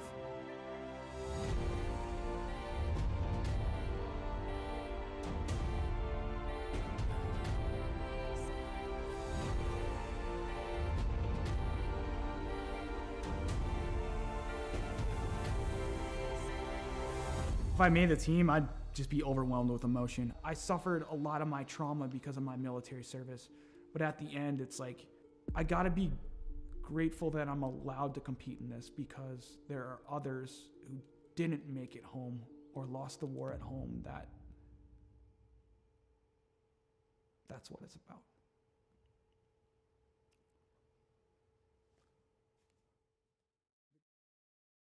Oh my gosh, everybody! I am so excited. My heart's pumping, my hands are sweaty. Please welcome our very own director of the Air Force Wounded Warrior Program, Colonel Rich Obert. Over to you, sir. Welcome, warriors and athletes. Today we're going to announce the 2021 Air Force Team for Warrior Games. The selection was difficult as there were many hardworking and deserving individuals, and the work and dedication was apparent by all. I know the suspense is killing you, so I'll turn it back over to Marcia. Good luck to each of you. Back to you, Marcia. All right, thank you, sir. Starting us out from Air Education and Training Command, Major Daniel, Lieutenant Dan Cariña. Yes, yes, yes. Air Combat Command, out of Texas, Master Sergeant Nicole Nikki Favuza. From Valdosta, Georgia, Technical Sergeant retired Antonio Del Vecchio. From East Liberty, Ohio, Airman retired Pete Murphy. Technical Sergeant retired Margie Hinkle. And coming up next, former pole vaulter, that is very similar to Blaze Bilardi, coming to you from Las Vegas, Nevada, Master Sergeant retired Chris Jacksomek. Warrior Games competitor back on the team, Staff Sergeant retired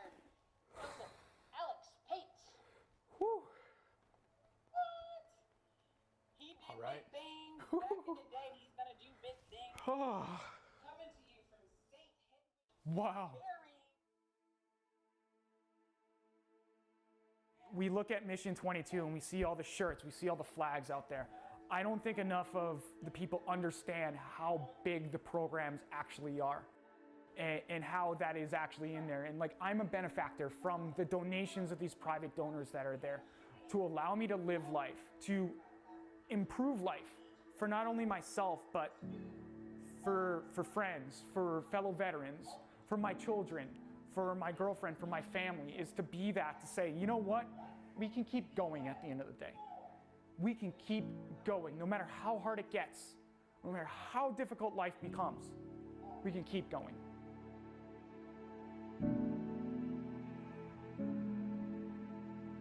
We have this this value in the Air Force, this belief, a wingman concept. We're gonna take care of each other. We've got each other, and it gives us hope, right?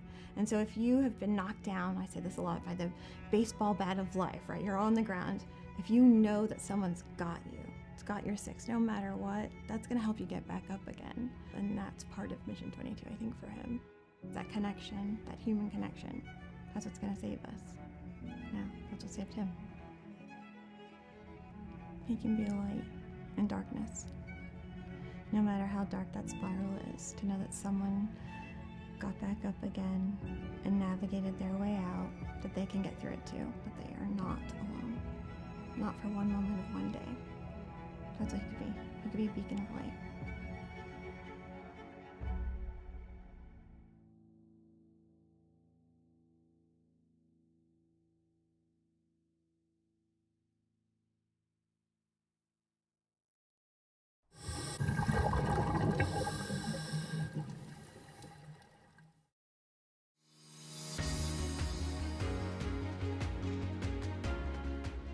My name's Nick Powers, and I'm the president and lead instructor of Warfighter Scuba.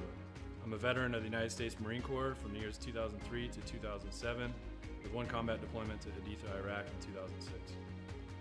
Throughout my time overseas, I experienced a lot of situations that you wouldn't necessarily find yourself in the United States. IEDs, getting shot at, rocket attacks, mortar attacks, you name it, it happened. When I got out of the Marine Corps in 2007, I tried to adjust back to civilian life, and the whole time you're in, you just can't wait to get out. And when you get out, you start to realize, did you make the right decision? 9 times out of 10, most of the guys that get out, they immediately plummet into a depression cycle, because you don't have that structure anymore that the military provides you. And this hit me super hard.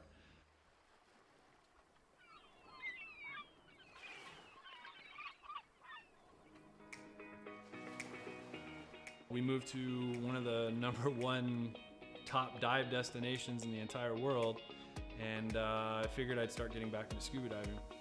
And after our first couple dives, I realized how peaceful it was underwater and how none of my problems followed me.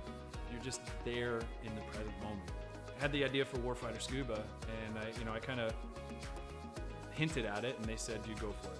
And that's basically how Warfighter Scuba was born.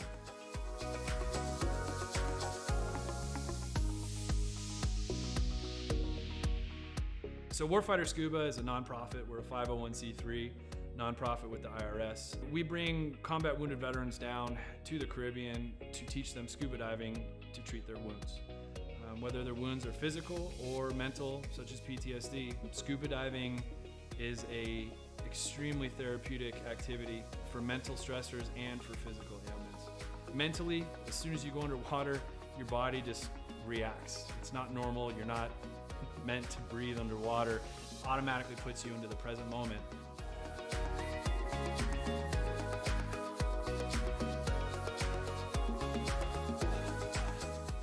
You have nothing but peace and calm. This ability to separate yourself from reality really allows veterans to find out what their trigger mechanism might be for their particular mental stressors.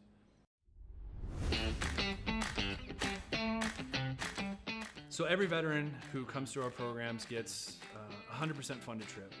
Each veteran also receives a round-trip ticket from their home of record. That ticket will bring them straight into Roatan, and their entire week stay, their hotel, their meals, their snacks, everything's paid for. And so that veteran can get an entire week away from reality and completely separate from any kind of problems they might be facing at home.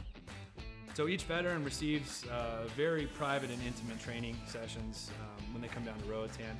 You know, we first start in the pool, we do some confined water skills, we'll then switch out to the open water dives. From that point on, it's not even training anymore, it's just fun. It's learning on a level that I don't think most people have experienced before.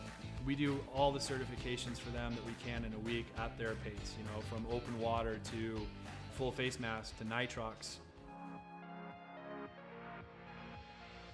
Every trip that we have, whether it's one veteran or 4 veterans at a time, we just have a blast. You know, there's no bad karma.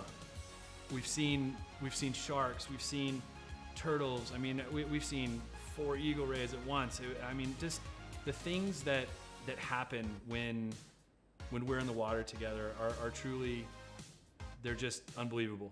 The dedication that these vets have now to scuba diving and to wanting to come back and to help other veterans experience what they've experienced, it hits me in the heart more than most things have ever hit me in my heart. It's truly an honor to take, you know, these heroes into the water. It's really cool to see the transformation that happens to them, you know, from being, oh my gosh, you know, I don't know if I'm gonna be able to do this. You know, I've gone snorkeling a few times, or, you know, I'm not that good of a swimmer. And the funny thing about scuba is none of that matters. You know, you're completely weightless in the water. You could come down and have 0 experience in the water and be one of the better scuba divers out there.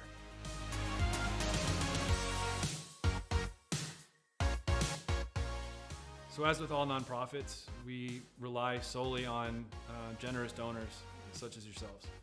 None of these programs could exist without people who are willing to give some of their hard-earned money up to save veterans who might be struggling with everyday life and have that unfortunate thought of suicide. 100% of every dollar that's donated goes directly to the veterans. I personally, myself, I do not take any kind of money. All my time is donated. There's no salary to anybody who's on the board or any staff positions in Warfighter. Donations can be made on our website at www.warfighterscuba.org. And remember, every donation is 100% tax deductible.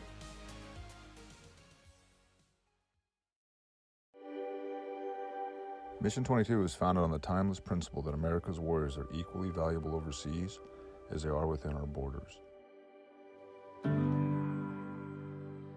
We are unwaveringly committed to the journey back home and understand the barriers our heroes face when making the often arduous and taken for granted transition home.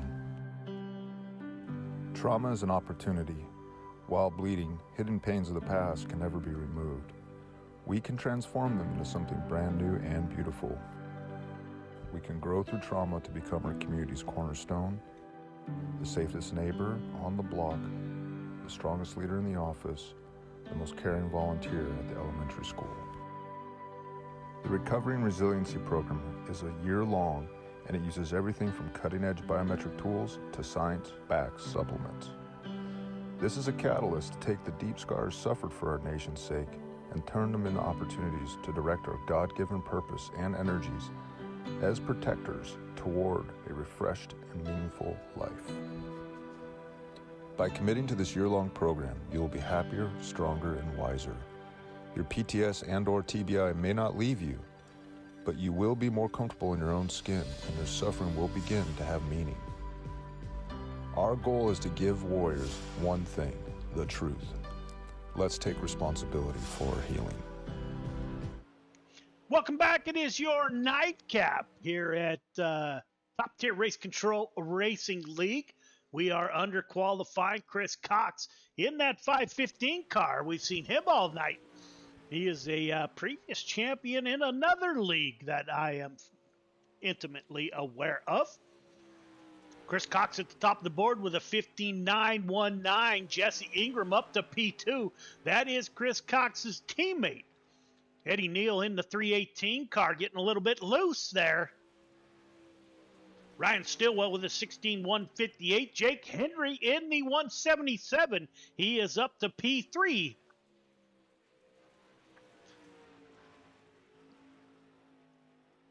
Michael Vitale Jr., he's up to P6.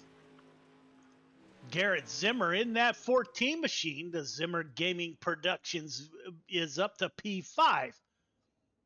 Ryan Stillwell rounds up in P number 4. Following along with the 48 machine, that is Landon Francis, excuse me.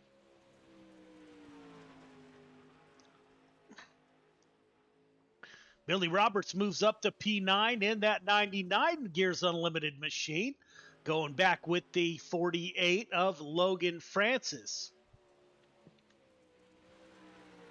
Third quick, Logan Herbert. He is up to P4.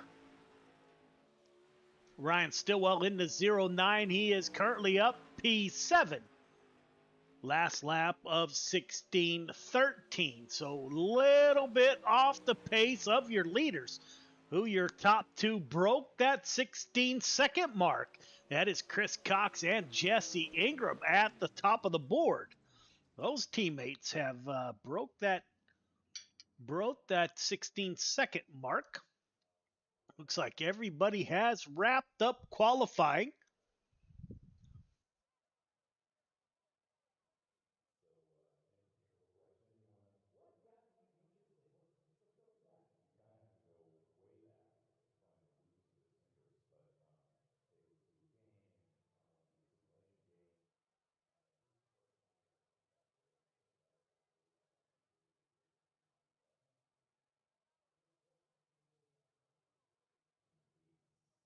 We got about 2 minutes left of qualifying. Not sure if we'll advance this.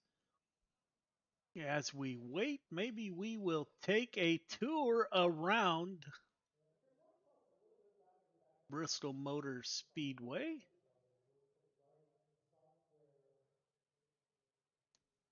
Thanks for joining us. Again, if you get an invite from Top Tier Race Control Racing League, make sure you accept that invite.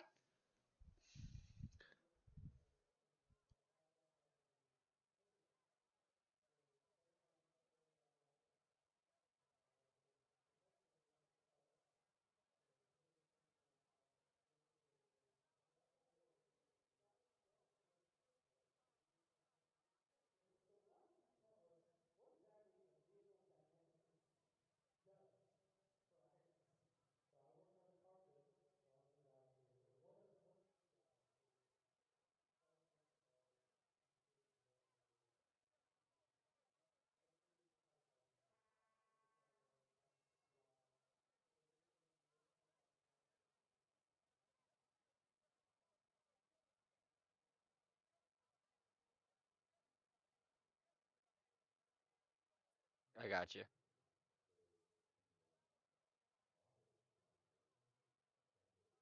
I'm just gonna run calm here and just let the track widen out. It's gonna be hard to pass at the beginning. It's just gonna be one lane tacky, so see what I can do here. I missed it in 1 and 2 a little bit, I'd say, but overall it's a good lap.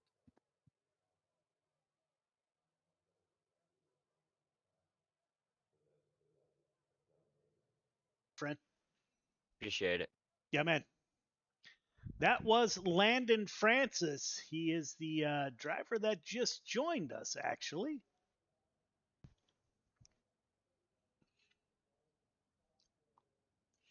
Chris Cox, Landon Francis on the front row of heat number 1, followed by Jake Henry, Ryan Stillwell in row number 2.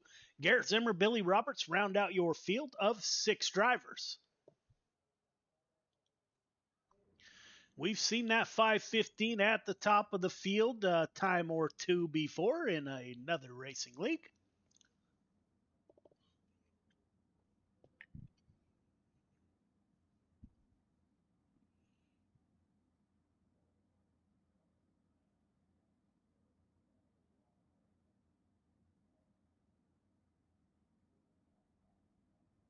Looks like all 6 cars have taken to the grid. It will be Chris Cox, a driver out of Des Moines, Iowa, that will bring us to the green flag.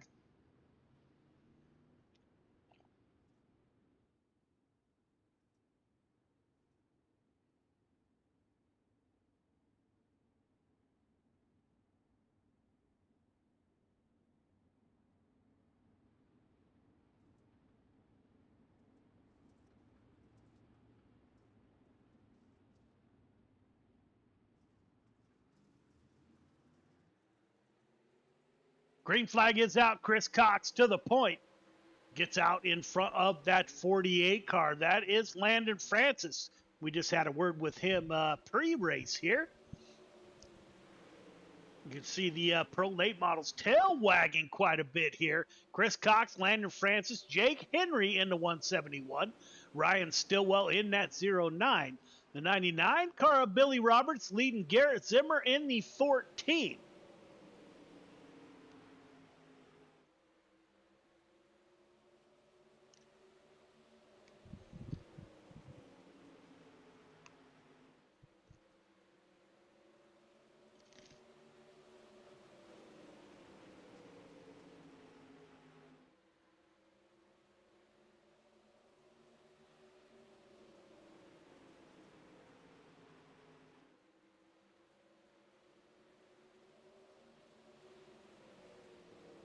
Looks like the top 2 have stabilized.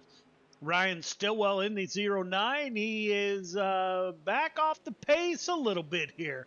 About a little over a second gap. Billy Roberts in the 99 machine.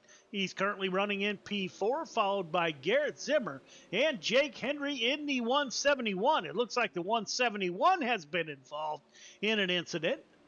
That back spoiler all bent up. Now Landon Francis closing the gap between himself and that 515. Looks like Landon running a little bit lower on entry. Swings out wide. These drivers running 2 different lines. Chris Cox entering a little wider, exiting low. We will see which line prevails on lap 8 of 10. Chris Cox, Landon Francis, Ryan Stillwell in that 09 machine.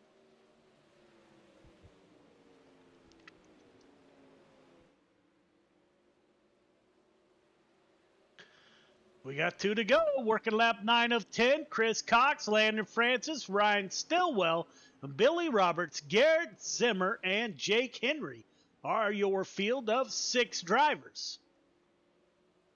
1 lap to go. Chris Cox with the lead. Got about a half-second gap between himself and Landon Francis.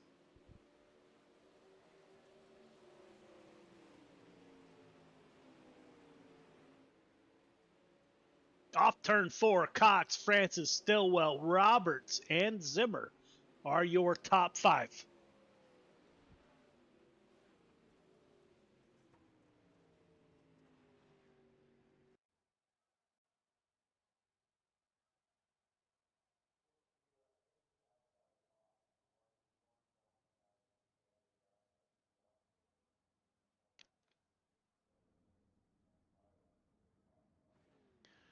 Jesse Ingram, Logan Herbert on the front row. Grant Wesley, Eddie Neal in row number 2. Michael Vitale and Anthony Vitale Jr. are in the 3rd and final row of heat number 2.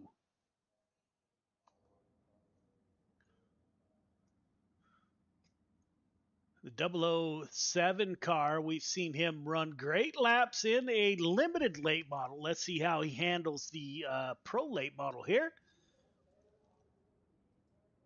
Grant Wesley and Eddie Neal will be in row number 2.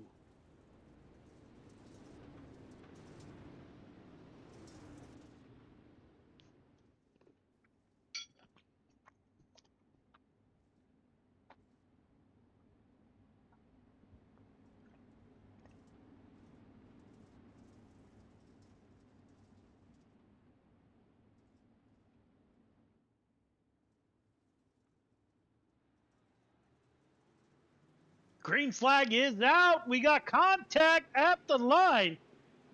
That will bring out the caution.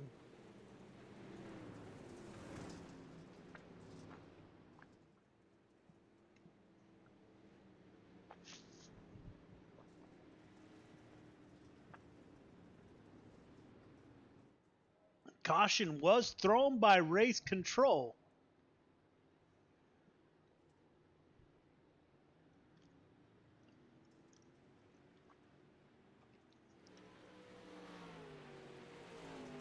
As the drivers try to get caught back up, Eddie Neal in the 318 involved in that. See if we can't get a hold of Michael Vitale here.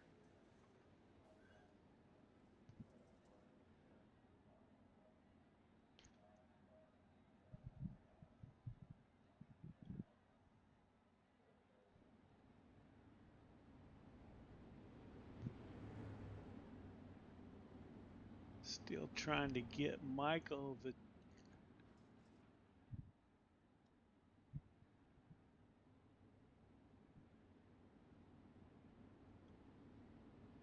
Michael, this is Joe. You got me? I got you, Joe. Man, how's the 213 feeling tonight in the pro late models? It's feeling pretty good. Yeah, Having man, fun. you're looking good out there. You're battling it out with Anthony right behind you there. Almost came up and gave you a love tap. Love the Mission 22 on board. And my brother, thank you for your service to our country. What is your strategy here in this heat race? In these cars, it's going to be survival mode. So I'll give it just try to hold it on the track, Joe. All right, man. Good. Best of luck, my friend. Thank you, Joe. Hey, Jaden, it's telling me to let a couple cars by, so I may get a black. Thank you, Jaden.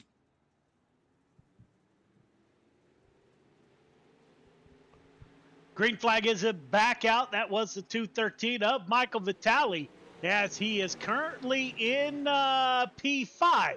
Battling it out. He's got Grant Wesley in front of him. Jesse Ingram at the front of the field. Followed by Logan Herbert in the 611. Grant Wesley in the 88.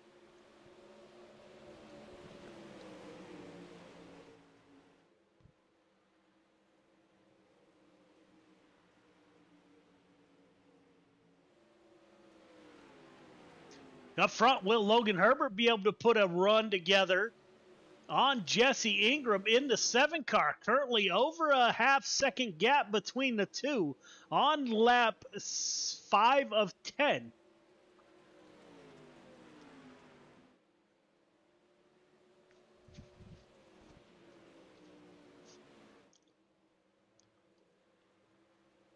That gap opening ever so slightly. Logan Herbert in P2. Grant Wesley now. Wesley trying to get up there and make some noise for that second position to give himself a better starting position in the feature.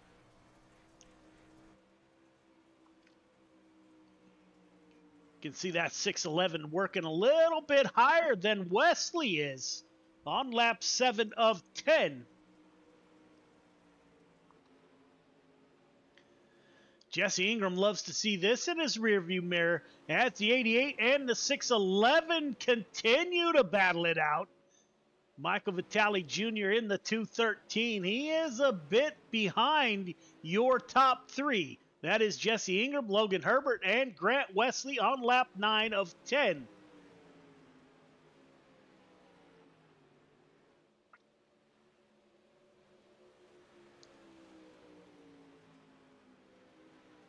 One to go. Jesse Ingram in the 007 car at the front of the field. Open that gap to over a second between Ingram and second place. That is the 611 car of Logan Herbert. It will be Ingram, Herbert, Wesley, Vitale, Eddie Neal, and Anthony Vitale Jr. is your finishing order.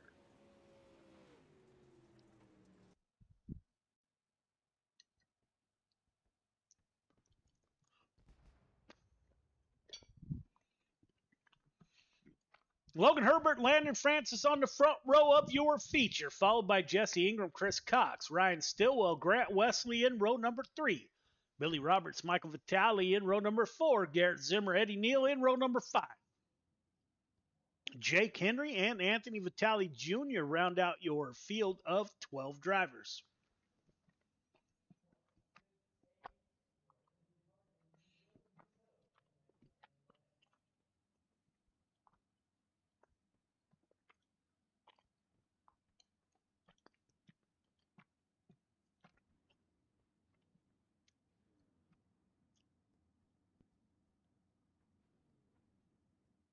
Waiting for the field to grid. 6'11" of Logan Herbert will roll off on the pole. He's got Landon Francis to his outside.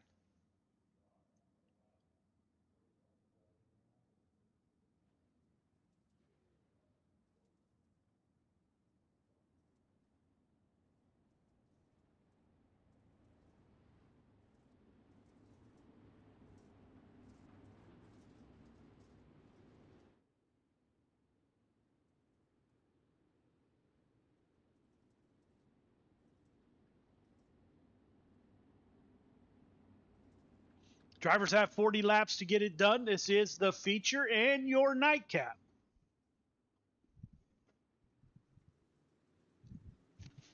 It is Logan Herbert that will bring him to the green flag. Restarts are on the leader in this league. These are open set vehicles. Again, if you receive, this is by invite only. If you receive an invitation from Top Tier Race Control Racing League, make sure you accept that.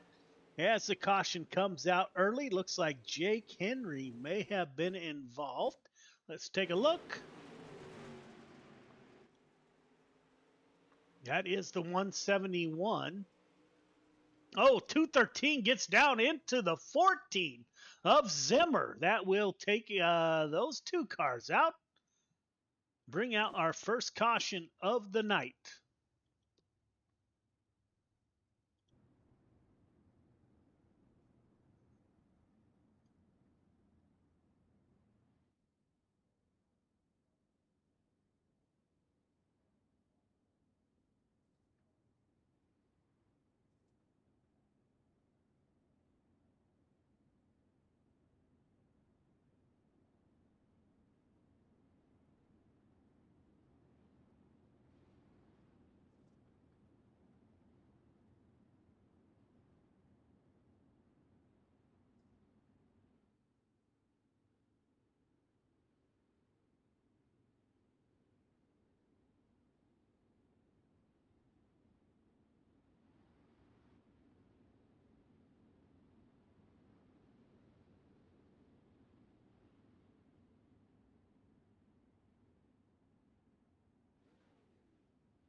Getting ready to go back to green. Logan Herbert still on the inside of the front row. Got Landon Francis to his outside.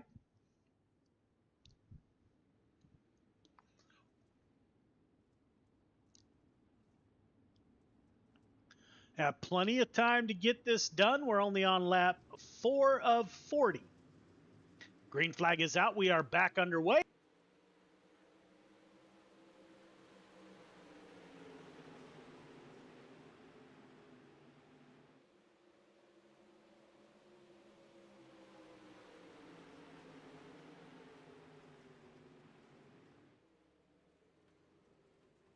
Caution comes back out. Looks like Eddie Neal may have been involved.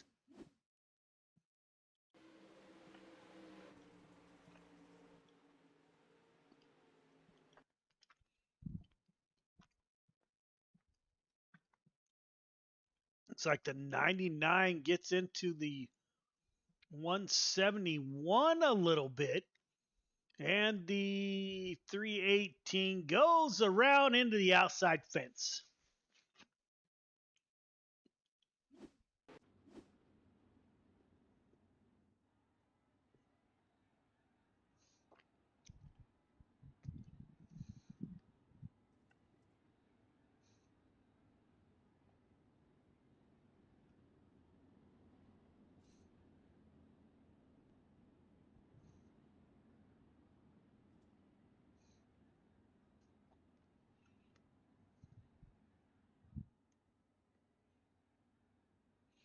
Logan Herbert still at the front of the field, got his teammate, it looks like, Landon Francis to his outside.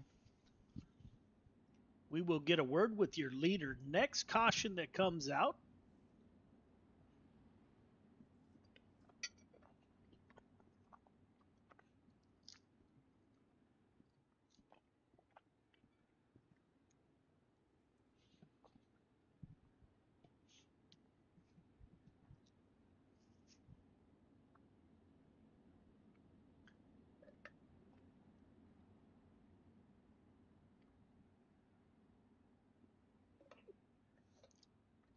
Lights are still on the pace truck, so we might have had time to get that interview done this lap. However, I delayed that a little bit, so we will get him next time.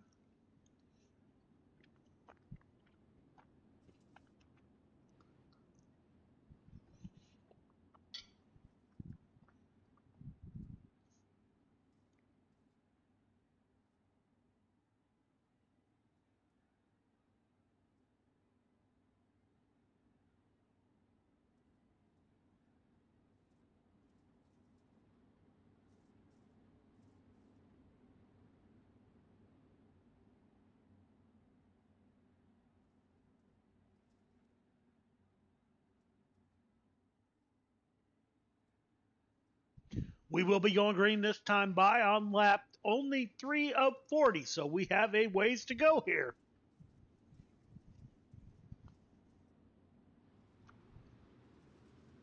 Logan Herbert on the loud pedal, pulls out in front of his teammate. That is Landon Francis in that 48 machine. Chris Cox in P3, followed by his teammate, the 007 of Jesse Ingram. Caution comes back out.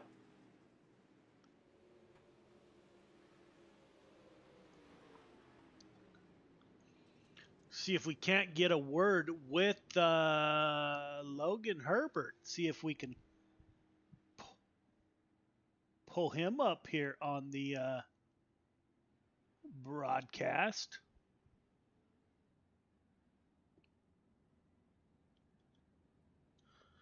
Logan, this is Joe. You got me? This is the broadcast. Logan, this is Joe. You got me? Yo, Logan. Oh, no. He was just talking.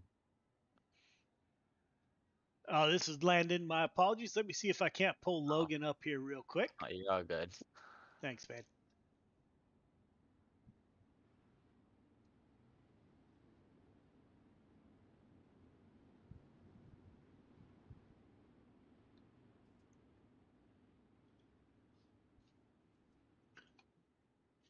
So we will try to catch up with Logan if another pace or another caution does come out. He is at the front of the field in the 611 with his teammate. That was Landon Francis that you heard on the radio there. Oh, Chris Cox. He doesn't get a great start. He's got his teammate. That's the 007 of Jesse Ingram to his outside. The 9 car. That's Ryan Stillwell. He's trying to get that 9 car up to the front. 88 of Grant Wesley on the outside. We are 2 by 2 behind the front 2. Grant Wesley, Ryan Stillwell in P6. Billy Roberts up to P7. Michael Vitale Jr., he's up to P4. He's up 4 from his starting position. Michael Vitale in the 213, followed by Garrett Zimmer in that 14 machine. And Eddie Neal in the 318. Jake Henry has retired the 171 for the night.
Logan Herbert still at the front of the field in that 611 machine.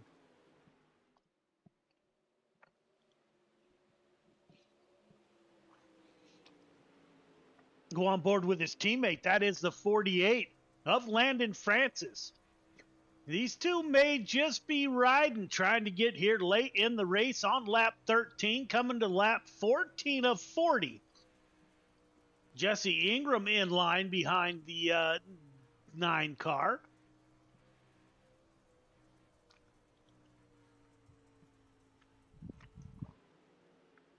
Chris Cox in the 515 with Grant Wesley. Grant Wesley is, oh, they make contact. That will open the door for the 9 of Stillwell as Wesley had to get out of the throttle.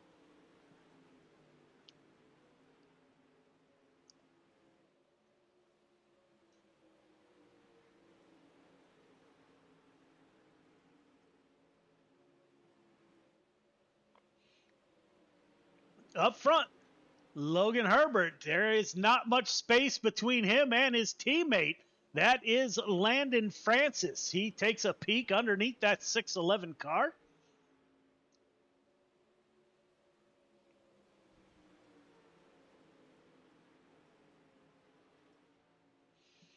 On lap 17 of 40, Jesse Ingram in the 007 car. He's closing in on that 48 machine.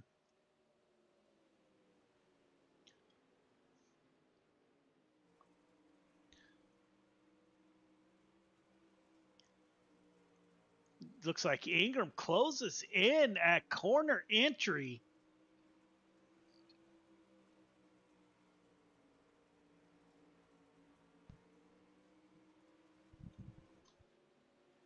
Pulls right up to the rear bumper of that 48 machine.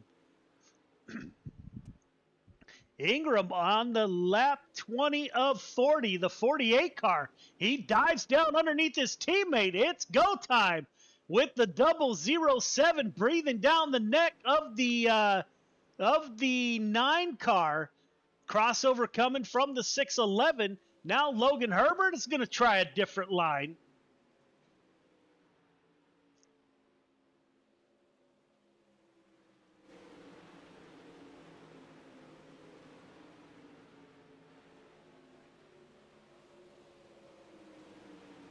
Chris Cox still in P4, followed by Grant Wesley. That is your top 5. Francis, Ingram, Herbert, Cox, Wesley. Brian Stillwell is the first car on the outside. Caution comes out. Not sure why the caution came out.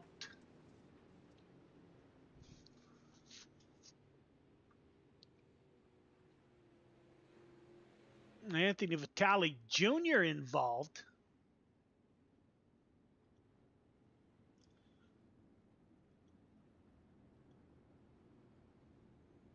All right, Landon Francis in the 48 machine. He is up to the first position. Let's see if we can't get a word now with that 611 of Logan Herbert.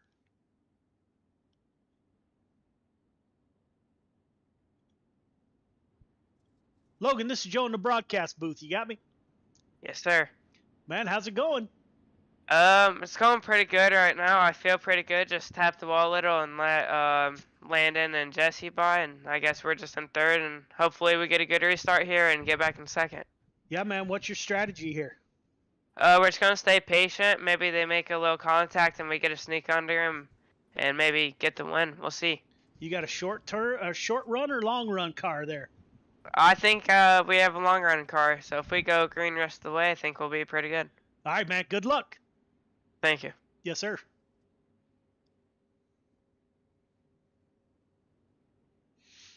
That was the 611 car of Logan Herbert. You heard he's going to stay patient. Maybe we'll check in with Chris Cox here when we get a moment.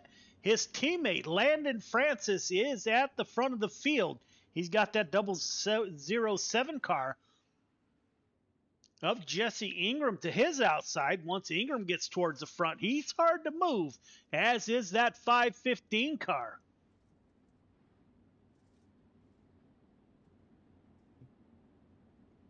Hey, what's up, Joe?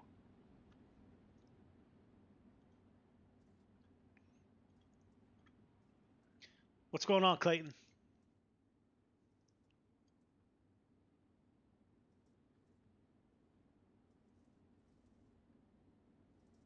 Sure. So have race control. This is Clayton Hack on the radio with us. Clayton, what do you think about tonight so far? Well, this has definitely been one of the best starts to a league that I've been a part of. It feels good to have some skin in the game for this one, race controlling for some of the best that we've encountered on the sim so far. Thanks to you guys at Friday Night Lights, seeing some drivers over there that we were interested in, and bringing a ton of talent from all sorts of places to run in this league, and hope to build and build and build from where we are now, and keep on bringing on, you know, the sponsorships and the big events for these guys. They deserve it with all the talent they have. So nowhere from up from here. And judging by night one, there's, when it comes to talent and respect on track so far from what we've seen, there's not much more up you could get. So it's good to see that week one. You know, we had a couple things we were worried about. We were on a time crunch and stuff like that, but these guys are just so clean that we are racing within our times that we set up. We're racing with some of the best, you know, respect and knowledge on the racetrack that I've ever seen behind the wheel. And for these guys to be doing it on computers and pretty much online racing, they all look like they either deserve or already do have, as we see the 007 get loose there. Yep, I was just about to say I'll be throwing a caution. But yeah, so as I was complimenting, we see some hiccups, but that's part of hard racing. That's definitely a factor here. But for the most part, these guys are as good as they come from what we've seen so far tonight, and can't wait for next week. And I'm honestly stoked to see these big money events coming up. You know, the Chili Bowl and the Eldora Million. I'm excited to see these guys venture out of these three classes of cars and get into some other stuff and see what they really got. So we've got some huge tests planned for these guys, some huge events, and really see who stands at the top at the end of the night, at the end of the season. Yeah, man, very exciting. Been in your shoes, so I know that can be nerve-wracking, but I think you guys built this right. So a solid foundation is always the key to success. And man, from what we're seeing tonight, you guys have done a great job. We've been telling that this is an invite only. If drivers out there get an invite, please do not hesitate to reach out to Top Tier and Clayton. Man, great show, man. You guys have done a great job. Yeah, I appreciate that, and we couldn't get it done without Gears Unlimited, Vitali Motorsports, A&J Landscaping, Tight Lines Apparel, and so many more that we're already in the talks with that we're excited to bring on board. So only up from here. And again, thank you to you and the Got Your Six Racing Network, some of the best broadcasting we've seen. It's awesome to have you guys on board. It's a huge, as active duty myself, it's a huge support from me to you and your crew and everything you guys have done and all that you guys bring to the table. So definitely looking forward to building even bigger as a group, and like I said, see who stands at the top at the end of this, and see what's planned for the next season and the seasons to follow. Yeah, man, it's going to be great to watch, buddy. Absolutely, man. Thank you very much. Keep Yes, up sir. the good show. Yeah, man. So that is Clayton Hack. He is one of the active duty Navy. He is one of the organizers of this event. Think they've done a great job so far. The racing has been very, very respectable. We are running open set cars. This is a 10-week season, so as you heard, they have a lot of special events planned. We are in lap 27 of 40.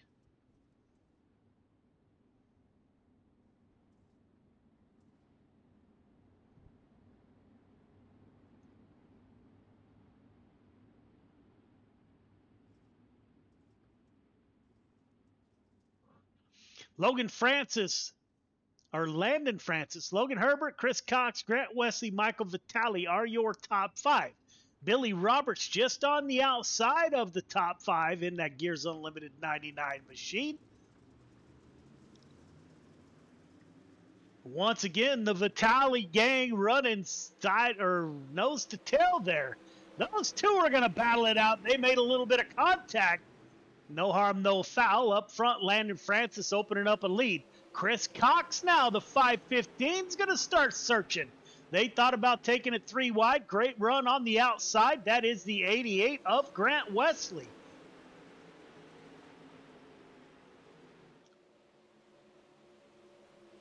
Chris Cox sends it down low once again.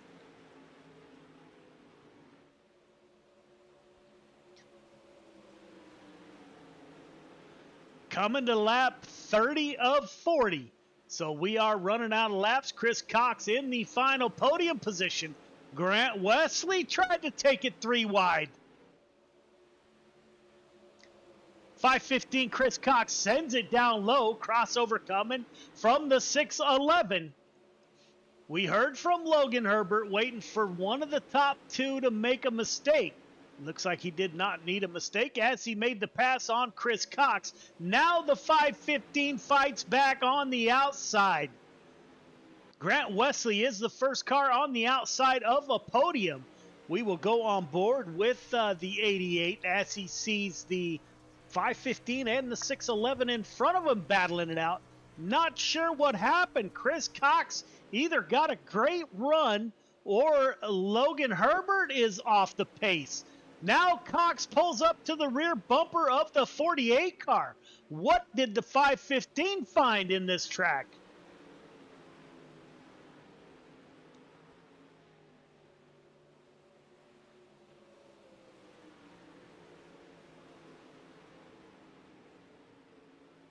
Chris Cox takes a peek underneath the 48.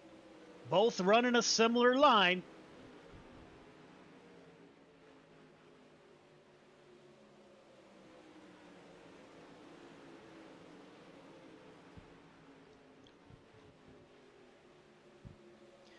On lap 35 of 40, Chris Cox battling it out with Landon Francis.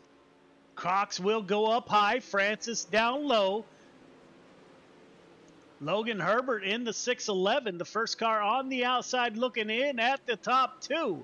Grant Wesley holding his own in P4. Michael Vitali is in the final top 5 position as Billy Roberts. He moves up to P6. Now Stillwell dives down. Roberts and Vitali make contact. No caution comes out. Chris Cox still hunting that lead. Lap traffic. Cox will send the 515 down low. Crossover coming. They make contact. Chris Cox into the outside wall. I think that was netcode. They did not look that close to me. We are going to take a look. Your top 2 involved in an incident. Lap traffic goes by. 515 dives it down in. We will have to look at the exit here. Chris Cox down low. That is Landon Francis up high.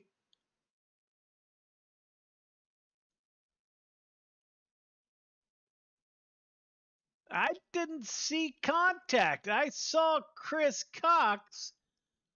Maybe I'm missing something here. We're going to have to re-watch that. Let's see if we can see from the blimp. Chris Cox with the slide job. Boy, if they made contact, it is ever so slight. 515. His hopes of a great night just went to the outside wall at the exit of turn number 4.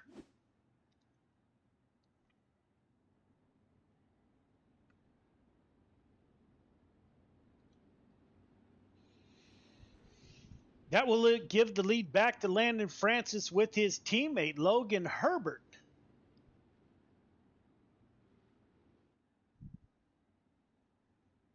Oh my goodness, we just heard that Landon Francis was given an EOL for that incident. So Logan Herbert, Grant Wesley, Ryan Stillwell.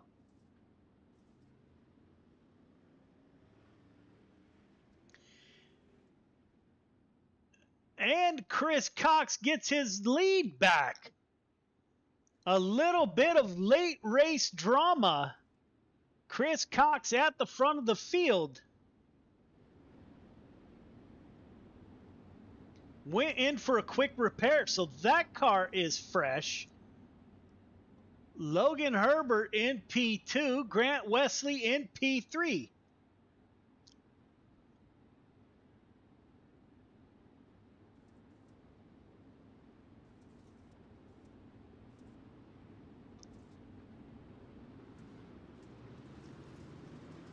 Chris Cox with a good restart. Logan Herbert, he's looking for that mistake. He's going to send it down low. Slide job, no room. 515 able to hold the outside. He's going to try it again. He has room this time. Caution comes out.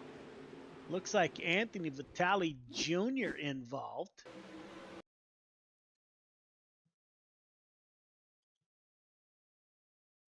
Anthony Vitale Jr. running near the back of the field, hits the apron. That will send that 21 car into the outside and make contact with Landon Francis. So his night goes from bad to worse here in the closing laps.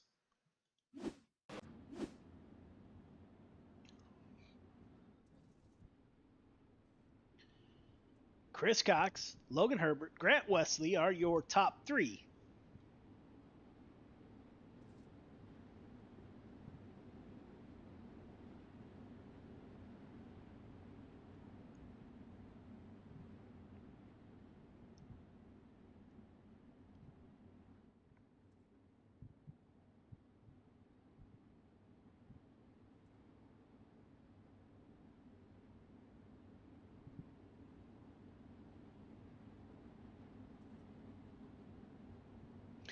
Nine car of Landon Francis done for the night. 2 cautions in 1 race here at Top Tier Race Control Racing League. You are done for the night. So the 9 car will pull it into pit road and on the trailer for the night.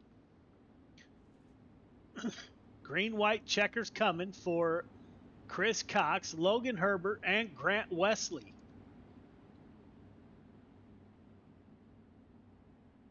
Chris Cox has the advantage of a fresh car.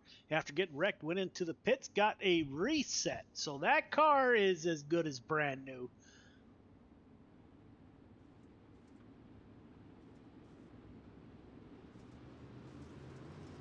Great restart. 515 out in front of Logan Herbert in the 611 car. Grant Wesley in the 88. He's going to try a little bit higher line than the 2 in front of him.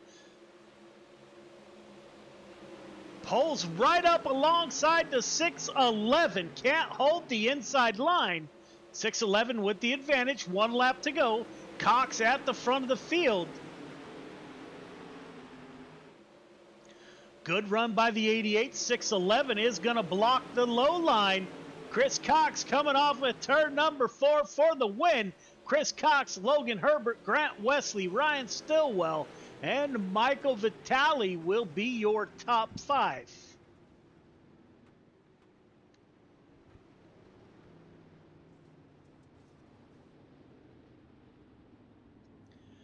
We will get a word with your top 3.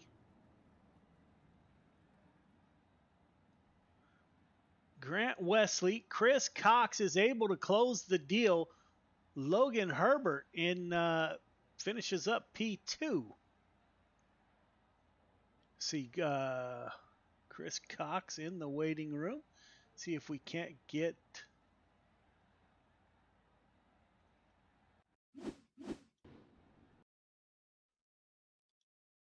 Grant Wesley in here. Let's see. I see Chris Cox still.